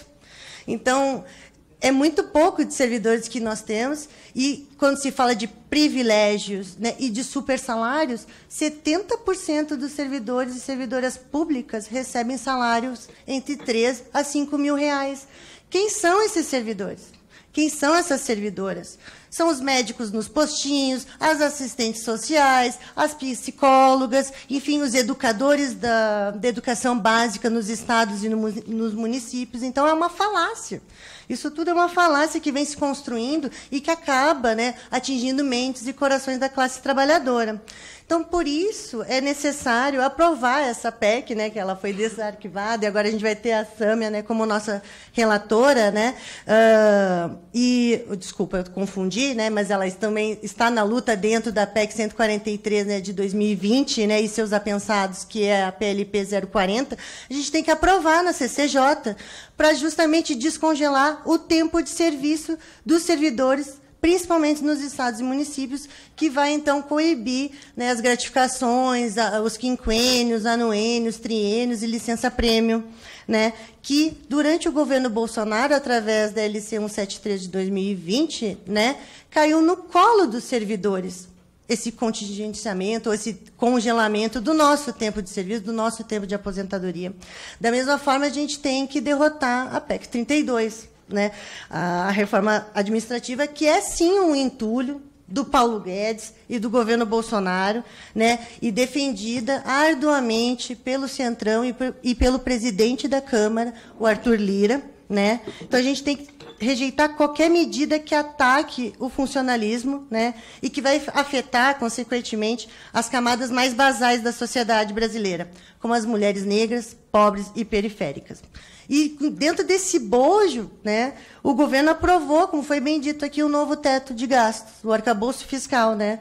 Porque mal ingressou esse novo governo, Lula e Haddad estavam tão apressados, tão preocupados de atender o capital financeiro, que é uma medida, né, que, mais uma vez, vai impedir a valorização do serviço público e que ameaça, então, todas as áreas sociais, principalmente afetando o piso constitucional destinado à saúde e à educação, e, em outras palavras, acelerar o processo de desmonte do serviço público e a qualidade oferecida para a população brasileira. Então, nesse sentido, também é importante avançar nessa, como foi chamado nessa audiência, né, na PEC 220, né, porque o governo não pode propor reajuste salarial inferior, né, ao índice da inflação, porque é constitucional, como foi dito aqui, o reajustar da inflação do período. E, por isso, né, eu acho que é interessante a gente trazer, é importante a gente trazer a nossa campanha salarial aqui, junto com os setores do FONASEF, né, que estão aqui os nossos companheiros do SINASEF, vi aqui, né, que é a nossa campanha salarial 2024, que ela tem uma unidade, né, na nossa mesa de negociação, porque é a única maneira, então, de impedir que a extrema-direita não avance e não volte a governar no país, é atender os anseios da maioria da população. Então, nesse sentido, valorizar os servidores públicos é importante, porque são os nossos serviços que chegam até a população. Né? E aí, nesse sentido, é garantir direitos básicos, né, na Constituição, como a saúde e como o nosso setor, que é a da educação. E, para que isso dê certo, essa mensagem é diretamente para o governo, né, tem que atender a reivindicação de nós, servidores, né? Pois o governo está a 5 reuniões da Mesa Nacional de Negociação Permanente, né, dizendo que, por conta do arcabouço fiscal, não tem índice, e quando apresenta um índice, né, a partir da reserva técnica, né, de apenas 1,5 bilhões na LOA para o funcionalismo público, não representa nem 1% de reajuste, né, menos de 1%. Né? E tem mais, essa afirmação ela vem combinada se, caso o recurso for, de fato, destinado para o funcionalismo, em outras palavras, para nós, servidores, né? A nossa pauta de reivindicação apresentada na mesa de negociação, como foi dito aqui, não inclui somente a questão econômica, né? Mas está atrelada aos nossos a nossa pauta, que inclui o revogaço das diversas medidas do governo Bolsonaro, o arquivamento da PEC 32, a reestruturação das carreiras, né, além da implementação das mesas setoriais, né, principalmente para debater carreira docente, que hoje está tão fragmentada e desvalorizada. Né, nós, do Antissindicato Nacional, chamamos, então, uma semana de mobilização, né, pela Comissão Nacional de Mobilização para a semana que vem, porque o governo tinha dito, né, na última reunião, que iria, né, chamar a reunião até o dia 15. Né? Mas, ironicamente, o governo chamou essa reunião para o dia 18 de dezembro. Né? E esperamos, então, que tenhamos resposta para a nossa pauta, porque 1% é insuficiente. E deixa de forma muito explícita, né, essa desvalorização e a falta de compromisso do governo com o funcionalismo público. Por fim, né, queria destacar também que nós, servidores públicos, durante o momento mais difícil da história recente mundial e também brasileira, né, durante toda a pandemia da Covid-19, nós mantemos a estrutura pública funcionando nos estados e no município. Muito de nós morremos, muito de nós estivemos na linha de enfrentamento ao combate à Covid, combatemos o negacionismo, defendemos a ciência, né, e lutamos ombro a ombro em 2022 pela manutenção da democracia. E aí fica a minha pergunta para o governo. Nós não merecemos ser valorizados? Nós, do Sindicato Nacional, estamos em defesa da democracia, dos serviços públicos, dos servidores, e continuaremos assim, porque a nossa luta não acabou e a gente tem que se organizar, mobilizar, buscar a unidade entre as entidades sindicais e as categorias para fazer uma grande mobilização para 2024. Obrigada. Muito obrigada, Anne. A Regina, ela havia pedido, na verdade, antes da fala da Anne, para eu passar a palavra para ela poder se despedir. Eu acabei me esquecendo, empolgada em passar para os demais, e ela precisou se ausentar. Então, na verdade, eu que peço desculpas, porque ela precisou sair sem que pudesse se despedir da nossa audiência. E eu queria reforçar o que disse a Anne sobre o tema da privatização da Sabesp em São Paulo. Além de ter sido um absurdo a entrega de um patrimônio público que é superavitário, que conta com milhares de trabalhadores e que é uma das maiores empresas de saneamento do mundo, e que nunca deu prejuízo e que tem condição de abastecer a maioria do estado de São Paulo, justamente pela lógica de subsídio cruzado, né? Qual empresa privada vai querer abastecer uma cidade pequena, um lugar mais menos lucrativo, simplesmente pelo dever de servir a população? É óbvio que isso não vai acontecer. Mas também aconteceu sob banho de sangue. Eu não sei se vocês viram, mas as 5 pessoas que estão detidas até agora, elas devem passar por uma audiência de custódia nas próximas horas, e as acusações são gravíssimas, dentre elas a de associação criminosa. Vejam, pessoas que estavam ali lutando contra a privatização da Sabesp. Houve uma ação absurda por parte da polícia, eles foram levados para a delegacia e podem ficar presos a depender do resultado dessa audiência de custódia, sobre um argumento muito grave, porque na prática isso é a criminalização de quem milita, de quem luta. Se essa moda pega, é um absurdo, inclusive, contra todas e todos nós que estamos na luta do sindicalismo. Então, a gente precisa se unir em solidariedade. A gente está se articulando, né, procurando outros deputados e também entidades para exigir. Eu vou até ler o nome de quais são as pessoas que ainda estão detidas, para, enfim, ficar registrado também a nossa posição pública. É a Vivian Mendes, o Ricardo Senesi, o Andrew Luiz e o Lucas Carvante. Nós exigimos, e a Bruna, que eu esqueci, não tenho o sobrenome dela, mas a Bruna, ela foi prestar um depoimento como testemunha e recebeu voz de prisão. Assim, que foi um absurdo completo. Então, nós exigimos a soltura imediata desses 5 militantes, 5 cidadãos brasileiros que estavam lutando contra a privatização da Sabesp. E fica aqui o nosso repúdio, evidentemente, ao governador Tarcísio pelo absurdo que ele comandou na noite de ontem. Bom, voltando aqui para o tema da nossa audiência, por fim, eu concedo a palavra ao senhor Davi Landau, que é coordenador executivo do Sindicato dos Trabalhadores do Poder Judiciário Federal no Estado de Minas, Sintraeng, também pelo prazo de 10 minutos. Bom, boa tarde a todas, todos e todos aqui. Gostaria de agradecer a deputada Sâmia Bonfim aqui, né, profundamente, uma grande lutadora, né, sempre representando as causas dos trabalhadores. Aliás, uma bancada que sempre, perante qualquer governo, né, sempre defendeu, né, as nossas lutas e as nossas reivindicações. Gostaria de cumprimentar também os companheiros que vieram, né, de Minas Gerais aqui, estão presentes aí, dando força para essa nossa luta.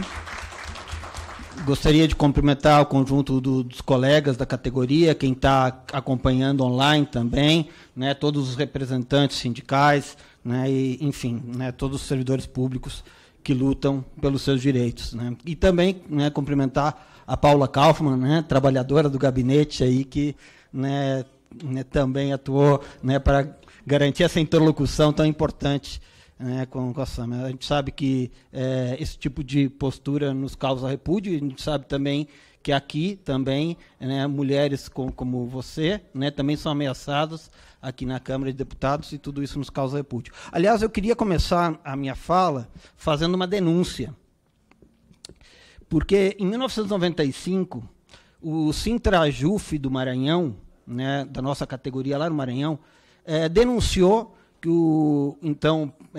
alguns magistrados lá do TRT estavam praticando nepotismo, então colocando parentes e afiliados políticos, né, dentro de cargos públicos sem concurso.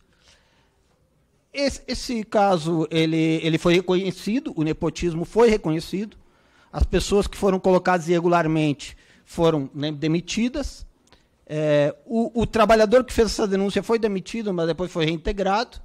E agora o sindicato está sendo, né, passou por uma condenação, né, ainda vai passar pelo STF, de 3 milhões de reais para pagar para o sujeito que, né, praticou nepotismo, de forma reconhecida, né. Inclusive, esse caso de nepotismo gerou uma resolução do CNJ contra o nepotismo. Agora, esse sujeito que praticava nepotismo vai ser premiado com 3 milhões de reais do sindicato do Maranhão. Eu acredito que não vai ser, porque a gente está lutando para reverter isso, né? Mas isso vai passar por um julgamento no STF, que começa amanhã, inclusive. Então, é mais uma prática para tentar coibir quem luta. E eu começo com essa denúncia, que talvez, aparentemente, pode não ter relação aí com o tema principal da nossa audiência, mas tem toda a relação. Porque o que a gente está debatendo, quando a gente fala de database, a gente está debatendo as injustiças evidentes do nosso país. Evidentes, injustiças evidentes. Veja só, eu estou aqui, acho que quando a gente, né, com o trabalhador, a voz do trabalhador consegue se ouvir, acho que é uma conquista, né, a deputada sabe muito bem isso. E eu trago aqui, né, simplesmente o que eu ouço em cada vara do trabalho, em cada setor administrativo que eu passo, em cada cartório eleitoral, cada vara federal, cada local, né? Nós tivemos uma eleição, inclusive, sindical esse ano, e uma das nossas bandeiras principais foi essa questão da database. E a categoria abraça essa bandeira com toda a razão. Porque nós tivemos, no nosso caso, o Judiciário Federal especificamente, para ter cada mudança nominal no nosso salário, nós precisamos lutar primeiro contra o STF, né, porque tem que ter um projeto de lei do STF, né, e depois, né, no Congresso, né, e, né, contra o governo. E contra a imprensa também. E nós passamos de 2006 a 2016, 10 anos, com 0% de aumento. 0% de reajuste, quer dizer. E a inflação, na época, né, de mais de 80%. Passamos de 2016 a 2023, né, porque depois, em 2016, nós conseguimos uma reposição salarial. Né, havia mais de 80% de inflação, conseguimos uma reposição salarial de pouco mais de 40%, com a maior greve da nossa história. Então, Foi assim que a gente conseguiu. E é assim que a gente consegue incidir na correlação de forças. Porque, até falando em correlação de forças, se o movimento sindical e os lutadores fossem se ater à correlação de forças, talvez muitos de nós não estaríamos mais no serviço público. Porque a PEC 32 vinha para substituir servidores públicos por iniciativa privada. Ela ia, inclusive, instituir novas formas de avaliação, com metas, para poder demitir servidores públicos. E muitos diziam que a gente tinha que lutar por mudanças cosméticas na PEC 32 na época. E a gente se uniu e lutou contra aquela correlação de forças. Então, com esse histórico de perdas, e sempre que a gente acumula perdas, obviamente que a gente, né, defende reajustes de 2 dígitos. Agora, por exemplo, no último período, desde o último reajuste, nós tivemos 78% de inflação pelo IPCA, e nós tivemos apenas o reajuste de 3 parcelas de 6%, né, aprovados esse ano. E a imprensa coloca sempre como se fosse esses índices que a gente batalha como índice do ano. Não fala das perdas, não fala dos parcelamentos, não fala de nada disso. E eu ouço aqui, porque eu quero dizer o seguinte, quando a gente tem o governo aqui, a gente espera que a fala do governo ela venha no sentido diferente da lógica do mercado financeiro que nos é trazida pela grande mídia, pelos grandes órgãos de comunicação. E aqui a representante do Ministério vem e diz, ora, isso vai fazer alterar o conjunto de princípios orçamentários do país.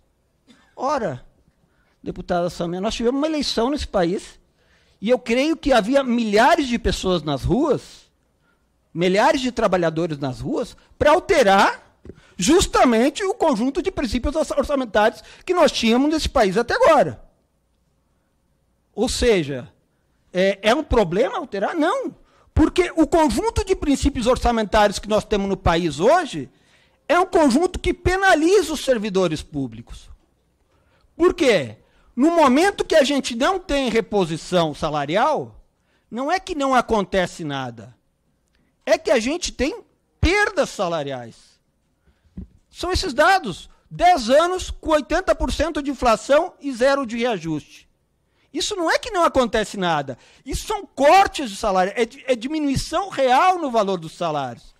E aí eu pego, por exemplo, um dado que a Folha de São Paulo traz, inclusive da Fé Comércio, até de uma entidade empresarial, que diz que 26% das famílias de São Paulo têm mais da metade do seu orçamento com dívidas.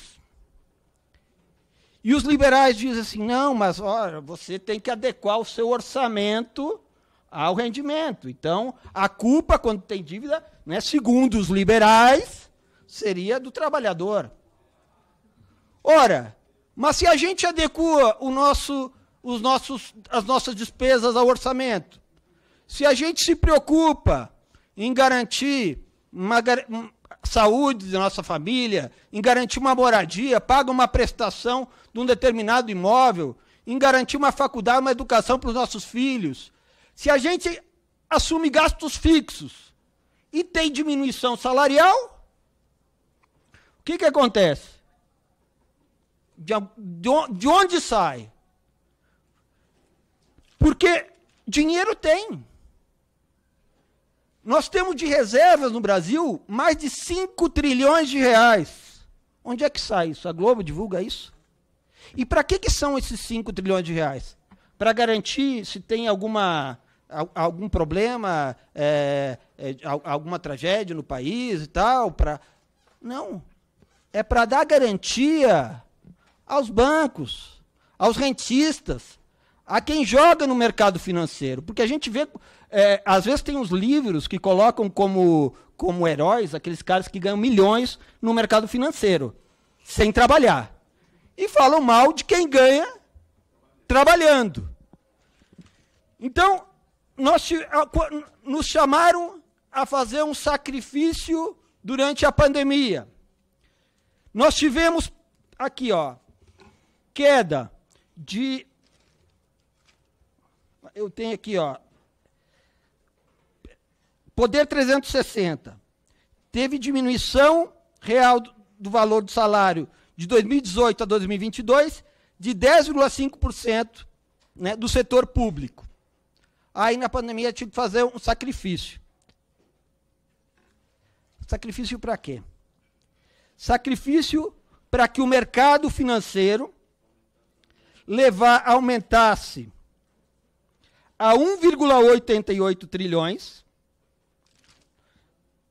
Eu tenho aqui o dado anterior, agora eu perdi, mas foi um aumento, né, significativo de, se eu não me engano, 1,3 trilhões para 1,8 trilhões de 2019 a 2021, né, a 2022, desculpa, do dinheiro abocanhado pelo mercado financeiro, enquanto esse sacrifício que nos pediram era para favorecer, para acabar com a miséria? Não. O Bolsa, esse Auxílio Brasil, na época, era só 100 milhões, em média, por ano, enquanto os bancos levavam 1,8 trilhões. Então, é uma mentira que está sendo dita, né, que a penalização do servidor público é para beneficiar a população, quando, na verdade, a penalização que está ocorrendo é do conjunto da classe trabalhadora para beneficiar a concentração de renda e os muito ricos, como sempre acontece. Então, é importante esse espaço que a gente tem aqui, porque o espaço que a gente conquista aqui, dentro, é para a gente construir espaço nas ruas. E, sem dúvida, que a luta pela database, como você bem colocou, é um instrumento para a gente conseguir unificar o conjunto dos servidores públicos por uma luta, né, uma bandeira que tem que ganhar força, porque, só concluindo, muitas vezes a gente é atropelado por necessidades imediatas, por necessidade de reajuste para o ano que vem, né, e todos nós, né, e aí acabamos assumindo outras questões como prioritárias. É natural, é verdade. Mas precisamos de uma luta por uma mudança estruturante que sobrepasse governos, né, e essa luta que pode unificar o conjunto dos servidores públicos, que pode se juntar com outras lutas, é a luta pela database, né, expressa na PEC 220. E agradeço por ter assumido uma grande vitória do conjunto do movimento, né, a companheira deputada ter assumido a relatoria desse projeto. Muito obrigado. Muito obrigada. Eu quero fazer uma saudação e citação de todas as entidades que estão aqui presentes. Se eu me esqueci de alguma, peço desculpas, mas daí me corrijam e me garantam que eu vou poder fazer a citação de todas. Bom, agradecer ao Fonasef, Fazubra, Andes, Fenaspes, Fenajuf, Sindisprev do Paraná, Sindprev do Rio Grande do Sul, Sintraeng, Sintrajude, Sindifisco e Senasef. Sinjuspar, Sintivesco, Goiás. E a CTB aqui presente conosco também, Sintal dos Trabalhadores. Muito obrigada a todas as entidades presentes pela luta, pela mobilização e a todos que estão nos acompanhando também através das redes sociais dos demais canais. Eu vou agora, a deputada Fernanda Melchiona, ela queria fazer a participação dela na audiência, mas o voo dela atrasou e ela está num avião nesse momento, no meio do voo, então ela não vai conseguir entrar, mas é uma pena, porque ela tinha... Ainda não temos essa tecnologia. Ainda não, mas eu acho que em breve vai acontecer. Agora a gente consegue mandar o WhatsApp, mas não consegue fazer coisas mais avançadas que isso no avião, mas... Claro, a Fernanda, que é a nossa parceiríssima aqui em diversas lutas e, sem dúvida, vai acompanhar os desdobramentos tanto da PEC, mas também dessa luta tão necessária pelo reajuste salarial digno e que a gente, mais uma vez, reafirma a necessidade de que haja uma resposta, não é, Anne? Várias reuniões, 5 reuniões, sem uma proposta, o ano está findando, logo mais a gente vai votar o orçamento e precisa ser garantido o direito que hoje está assegurado na Constituição, mas que ainda é incompleto, de que haja um reajuste digno para os servidores para o próximo período. Bem, eu vou passar a palavra para as considerações finais dos nossos convidados, para depois dar um encerramento à nossa audiência. Eu acho que vai dar tempo certinho para eu conseguir pegar o voo. Então, começo passando a palavra ao Sandro Pimentel. Bom, a palavra de gratidão, reconhecimento do esforço da nossa querida deputada Sâmia, deputada Fernanda Melchiona. Gratidão também às pessoas diversas entidades e bases que estão aqui e as que estão também nos acompanhando. A senhora Regina, né, que é a secretária de Junta de Gestão de Pessoas que conseguiu participar da reunião, ela fez algumas afirmações que eu fiquei inquieto. Uma delas é sobre a questão da correlação de forças. Sabemos a correlação de forças e tal, isso a gente sabe. Então, vamos fazer o seguinte, a base do governo vota nessa PEC, bota a base do governo para votar nessa PEC, e a gente, nós, servidores públicos, vamos fazer a luta nos gabinetes, nos aeroportos, na casa dos parlamentares, para fazer com que os outros, que são do outro lado, votem também. Mas o primeiro sinal é a base do governo. Né? Porque senão é muito fácil dizer a correlação de força, é difícil, os outros não votam, mas nós votamos? Precisamos saber. A base do governo vota? Com certeza, sem sombra de dúvida, que eu posso afirmar e reafirmar 1000 vezes que os parlamentares, poucos parlamentares do PSOL, votarão sem nenhuma dúvida. Agora, os demais, dos outros partidos, votarão? A Regina também afirmou sobre a despesa com o pessoal em relação à receita corrente líquida, né, dos 50% e tal. Mas a gente não atingiu esse patamar ainda. Tá longe ainda de atingir. Está longe de atingir. Então, ou seja, se o problema é esse, tá tudo resolvido. Porque eu tava vendo aqui, até dezembro do ano passado, nós atingimos 18,9% da receita corrente líquida. Esse ano, 19,22%. Para 50%, caramba, falta um terreno gigantesco ainda. Então, ou seja, outros argumentos podem ser colocados e devem ser colocados, mas não esses. Esses argumentos aí, eles não colam. Ainda colocar que as mesas que estão tendo, e para a gente, os servidores, eu fiquei, agora sim vai ter um governo que vai ter uma mesa nacional de negociação, e mesa nacional de negociação, entende-se, eu faço uma proposta e você faz uma contraproposta. Mas não está tendo nada disso. O que está tendo é enrolação. Este governo está marcando uma mesa para marcar outra mesa. Essa mesa do dia 18, ninguém está garantido que vai acontecer. E se vai acontecer, o que é que vai ter de proposta? Não tem essa garantia. Até agora, uma foi para marcar a outra e para dizer, vamos fazer estudo, vamos fazer pesquisa, a gente não sabe a repercussão financeira disso. Pede para nós, servidores, apresentar a repercussão financeira disso, o impacto financeiro. Ora, quem tem esses cálculos, quem tem esses números, é o governo, e não nós. Como é que nós vamos apresentar isso? Aí nós da FASUBRA dissemos ao governo, mande para a gente esse rol de informações que a gente faz, a FASUBRA faz. O governo até agora não entregou. Ou seja, nós estamos sendo enrolados, e se o governo está pagando para ver uma greve dos servidores públicos, pode ter certeza que verá, e vai ser uma greve bem forte, e nós precisamos fazer, só assim os servidores públicos serão respeitados, e nós temos condição plenas de parar esse país, porque sem servidores públicos, sem serviço público, não existe desenvolvimento, não existe país, não existe nação. Muito obrigado, deputada Sâmia, muito obrigado a todos e todos vocês. Eu acho que foi uma audiência pública maravilhosa, a gente pode, a partir daqui, seguir aí essa luta, essa trajetória para garantir essa e outras conquistas, como o nosso plano de carreira, por exemplo, que também está engavetado. Obrigado. Muito obrigada, Sandro, pela sua participação. Obrigada à FASUBRA, a todos os companheiros da base da FASUBRA, da diretoria da FASUBRA que estão aqui presentes. Cumprimentar o pessoal que está fazendo a campanha do Tais na Luta, que está passando nos gabinetes, abordando os deputados, está se espalhando aqui pelo Congresso Nacional. Também contem com o nosso apoio. Passar a palavra para o senhor Davi Lobão, representando o FONASEF, que está online. Primeiro, Parabenizar, Sâmia, você, a Fernanda. Eu não tenho dúvida de afirmar categoricamente que o nome de vocês vão estar marcado na história do povo brasileiro pelo papel que vocês desenvolvem aí no parlamento, pela deputada que vocês são e pelo trabalho muito forte em defesa da classe trabalhadora. Então, parabéns pela iniciativa. Nós estamos aqui para defender aquilo que nós acreditamos e queremos e sonhamos para que o povo brasileiro possa ter um serviço público de qualidade. Eu quero registrar mais uma vez a necessidade imperiosa da gente ter uma database.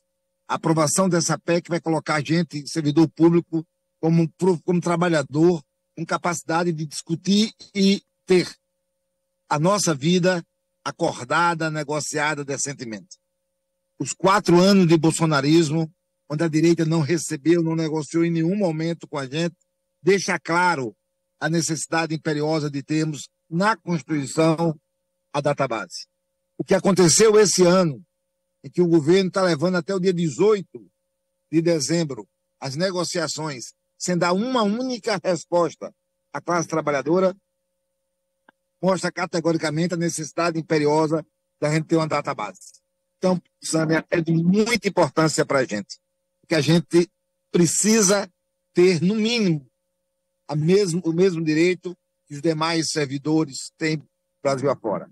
Repito, a explicação dada de que a própria arcabouço legal impediria o servidor público a ter uma database em função de que nós somos servidores, não temos uma empresa do outro lado que tem lucros, essa verdade não é tão imperiosa assim. As empresas mistas que têm capital estatal, elas têm database, elas discutem e elas assinam lei. Então é possível, sim, fazer isso muito bem feito. Então, eu queria aqui registrar que essa luta da database é uma luta muito importante para a gente, muito presente nas nossas vidas. É humilhante aquilo que nós passamos e quero terminar registrando dizendo o seguinte: esse processo de enrolação que o governo fez com a gente, levando até o último momento, aos 45 minutos do segundo tempo, já na prorrogação, vai dar uma resposta a gente, evidentemente que tudo isso foi programado, foi pensado, foi elaborado pelo governo. Seja qual for a resposta que ele for dar no dia 18, a nossa capacidade de resistência a essa resposta é zero. Mas, em contrapartida, nós aprendemos nesse processo de que essa dinâmica de enrolação não pode mais perdurar. E a gente vai para a campanha salarial 2024 com um compromisso muito forte de construir na base a maior greve do servidor público deste país para impor ao governo os nossos sonhos, os nossos desejos e o fortalecimento do serviço público. Porque se nós derrotamos o bolsonarismo nas urnas, com uma frente capaz de ter mais votos do que o governo Bolsonaro, nós precisamos derrotar o bolsonarismo nas ruas. E nas ruas se derrota com campanha de massificação em defesa do serviço público, do atendimento ao povo brasileiro, do atendimento à sociedade que mais necessita. É importante dizer que o servidor público é o responsável para que a política chegue nos lugares mais longínquos, chegue aonde necessita. Somos nós a ponta de relação entre os projetos do Estado e o atendimento ao público. Então, com essa vontade de acertar, de fazer tudo correto, nós estaremos juntos nessa luta. Sâmia, parabéns pela sua iniciativa, parabéns pelo seu mandato, e pode ter certeza, querida, o seu lugar está reservado na história com muita presença em função do seu compromisso. Viva a luta da classe trabalhadora. Eu queria terminar saudando a presença dos meus companheiros do Sinasep, companheiro Eurico, estava vendo aqui quem estava mais, não consegui ver localizado. Quero dar um abraço a todos eles para que a gente possa fazer uma boa campanha, uma boa luta. O ano está acabando e nós ainda estamos falando em luta salarial. É inacreditável. Tudo isso em função da falta de uma database. Vamos à luta. Parabéns, Sandra. Obrigada, Lobão. Eu te parabenizo pela luta, pela liderança e pelo papel que cumpre junto aos trabalhadores. Obrigada, estamos juntos. Agora eu vou passar a palavra ao senhor Fabiano dos Santos, representando a FENAJUF. Obrigado mais uma vez, Sâmia. Bom, eu acho que temos aqui agora uma perspectiva, né, dos desafios que estão colocados. Eu acho que é muito importante que cada trabalhador e cada trabalhadora dos serviços públicos que acompanharam essa atividade aqui hoje reflitam e que as nossas entidades também já comecem a fazer a discussão em relação aos desafios que estão colocados para a valorização dos serviços públicos, para a valorização dos servidores e das servidoras. E, como o Lobão falou, que façamos todos os processos de luta e de mobilização que são necessários para a gente defender os serviços públicos. Acima de qualquer coisa, temos as nossas pautas, e as nossas pautas precisam ser defendidas com força, com ênfase, né? Como muito bem colocou a Anne, a gente entende, inclusive, que a maior ameaça que está colocada né, em relação ao que representou o governo de Bolsonaro, aquele período nefasto, que inclusive foi agravado pela pandemia, que não conseguiu responder.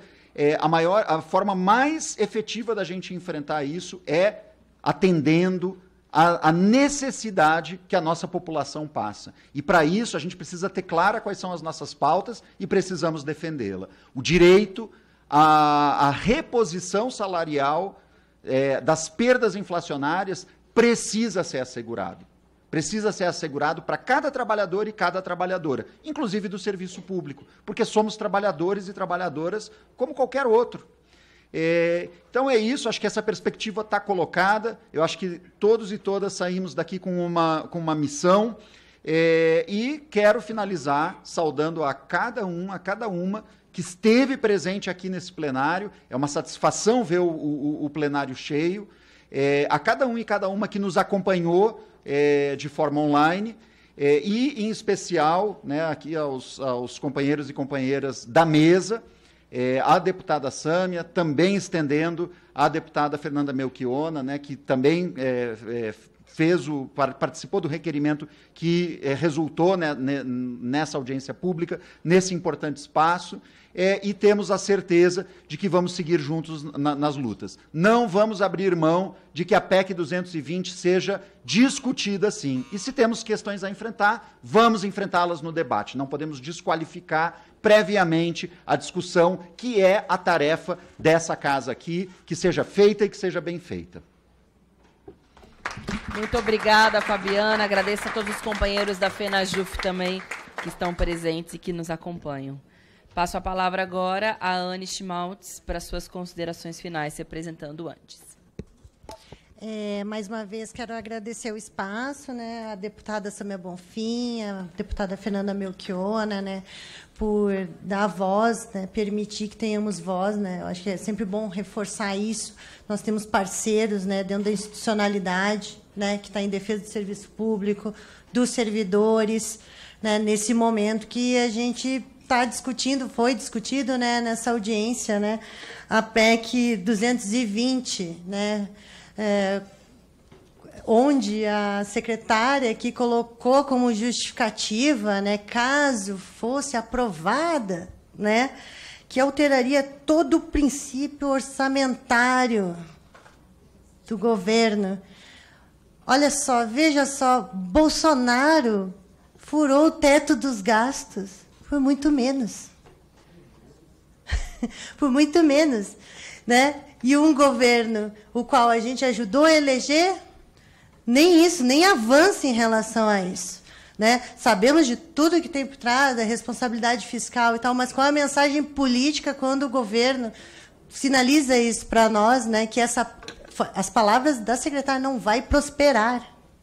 Né, vai prosperar, é muito preocupante. Tem um total acordo aqui que o Fabiano falou em relação, né, e o Sandro também, né, que se a gente tem que fazer essa luta e tem que saber se a base do governo vai estar junto com a gente. E a gente vai ter que fazer esse trabalho pedagógico, político, né, em sala, para colocar nossas pautas, mas não tirando do horizonte as nossas lutas nas ruas. Né, porque, como foi dito aqui, reforçado, né, democracia se defende através, né, da saúde, da educação, dos serviços públicos, da ciência social, da segurança pública, né?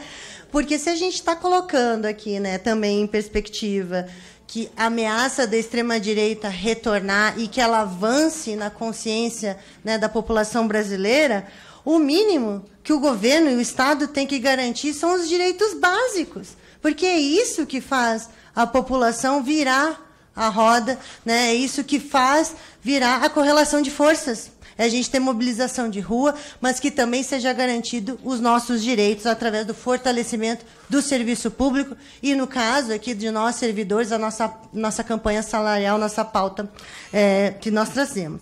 Eu quero, assim, só reforçar que a gente tem semana que vem essa semana de mobilização, e é muito importante que todas e todos que estiverem aqui, que são servidores públicos, venham apoiar pela aprovação, né, da PEC 143, né, que tem vários apensados, inclusive a PLP 040, né, colocada aqui pela deputada Fernanda Melchiona, que garante, né, que vai revogar o descongelamento do tempo, né, de serviço, que vai incidir diretamente nos servidores dos estados e municípios que têm direito a anuênios, triênios, quinquênios, licença-prêmios e sexta parte. É muito importante, porque a luta dos servidores não é só a luta dos servidores federais, é uma luta unitária de todo o serviço público.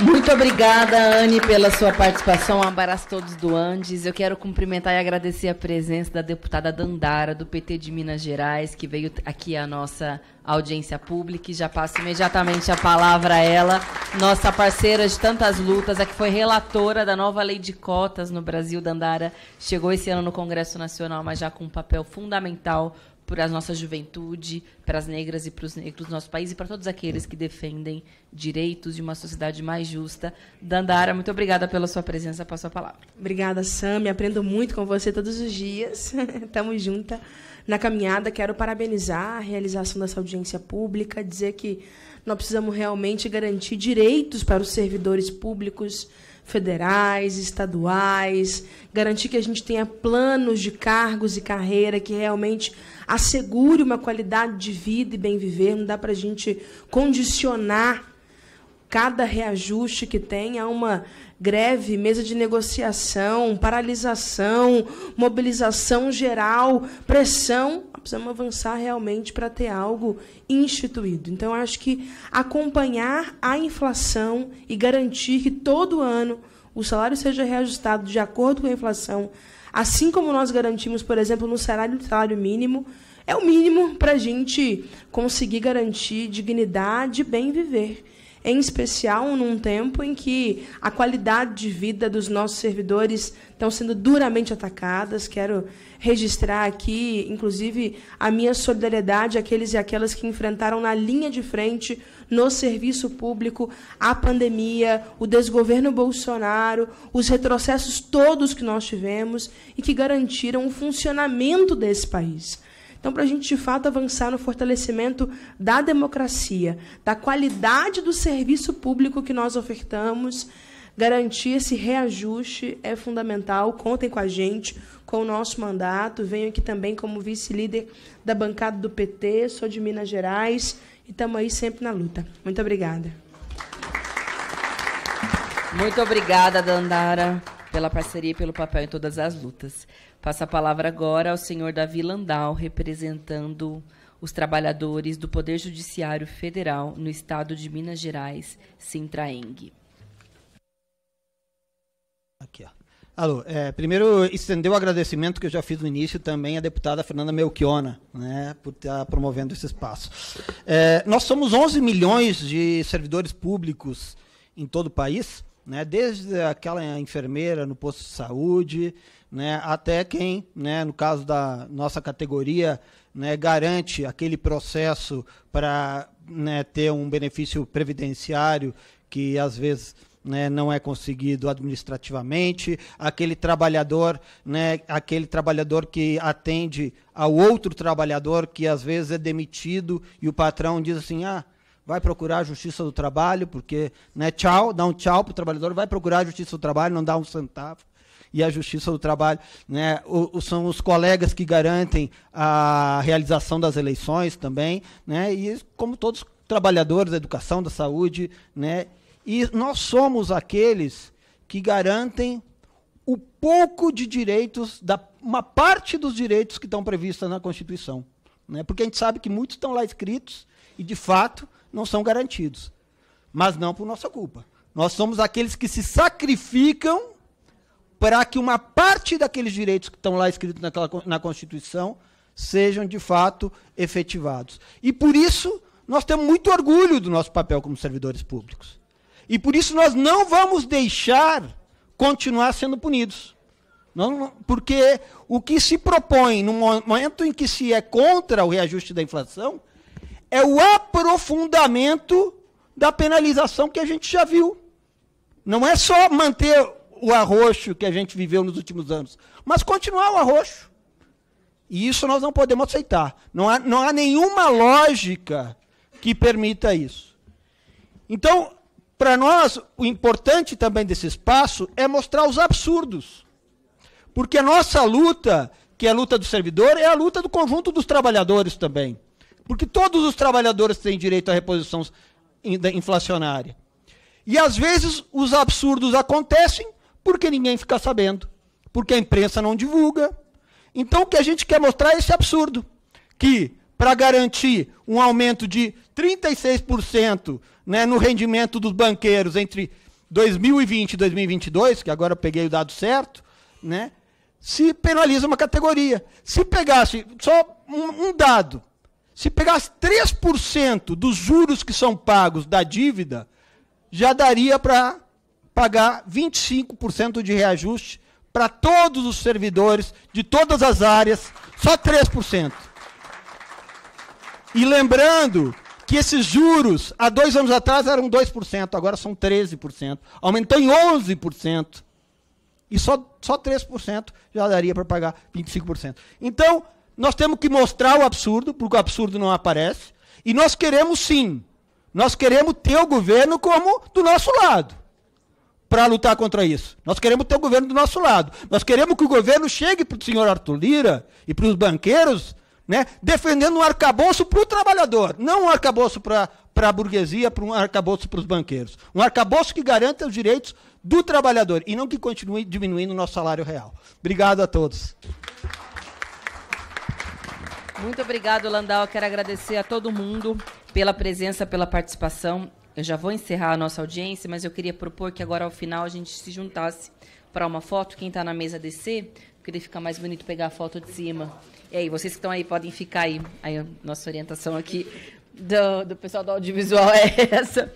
Nada mais havendo a tratar, eu convoco reunião deliberativa extraordinária para terça-feira, dia 12 de dezembro, às 15 horas, para discussão e votação dos itens da pauta. Lembro ainda que está convocada uma reunião extraordinária de audiência pública, também para o dia 12 de dezembro, terça-feira, às 16h30, para debater a ausência de repasse de contribuições previdenciárias por entes federativos em relação a professores contratados sob regime seletista. Também lembrar a todos vocês que na próxima quarta-feira, na CCJ, deve ser pautado o PLP 40 e todos os demais que tratam a respeito de desfazer essa maldade aplicada pelo governo Bolsonaro no contexto da pandemia, que foi o congelamento dos direitos e benefícios dos servidores de todo o Brasil. É a última comissão antes de ir para o plenário e é bem importante que a gente consiga arrancar essa conquista ainda esse ano na CCJ, que está sob a condução do presidente Rui Falcão e que tem a relatoria apresentada agora pelo deputado Alencar Braga de São Paulo. É a última etapa, então contamos também com a mobilização e força de todos vocês para convencer o conjunto dos membros da CCJ da importância dessa pauta. Obrigada, gente. Está encerrada a reunião.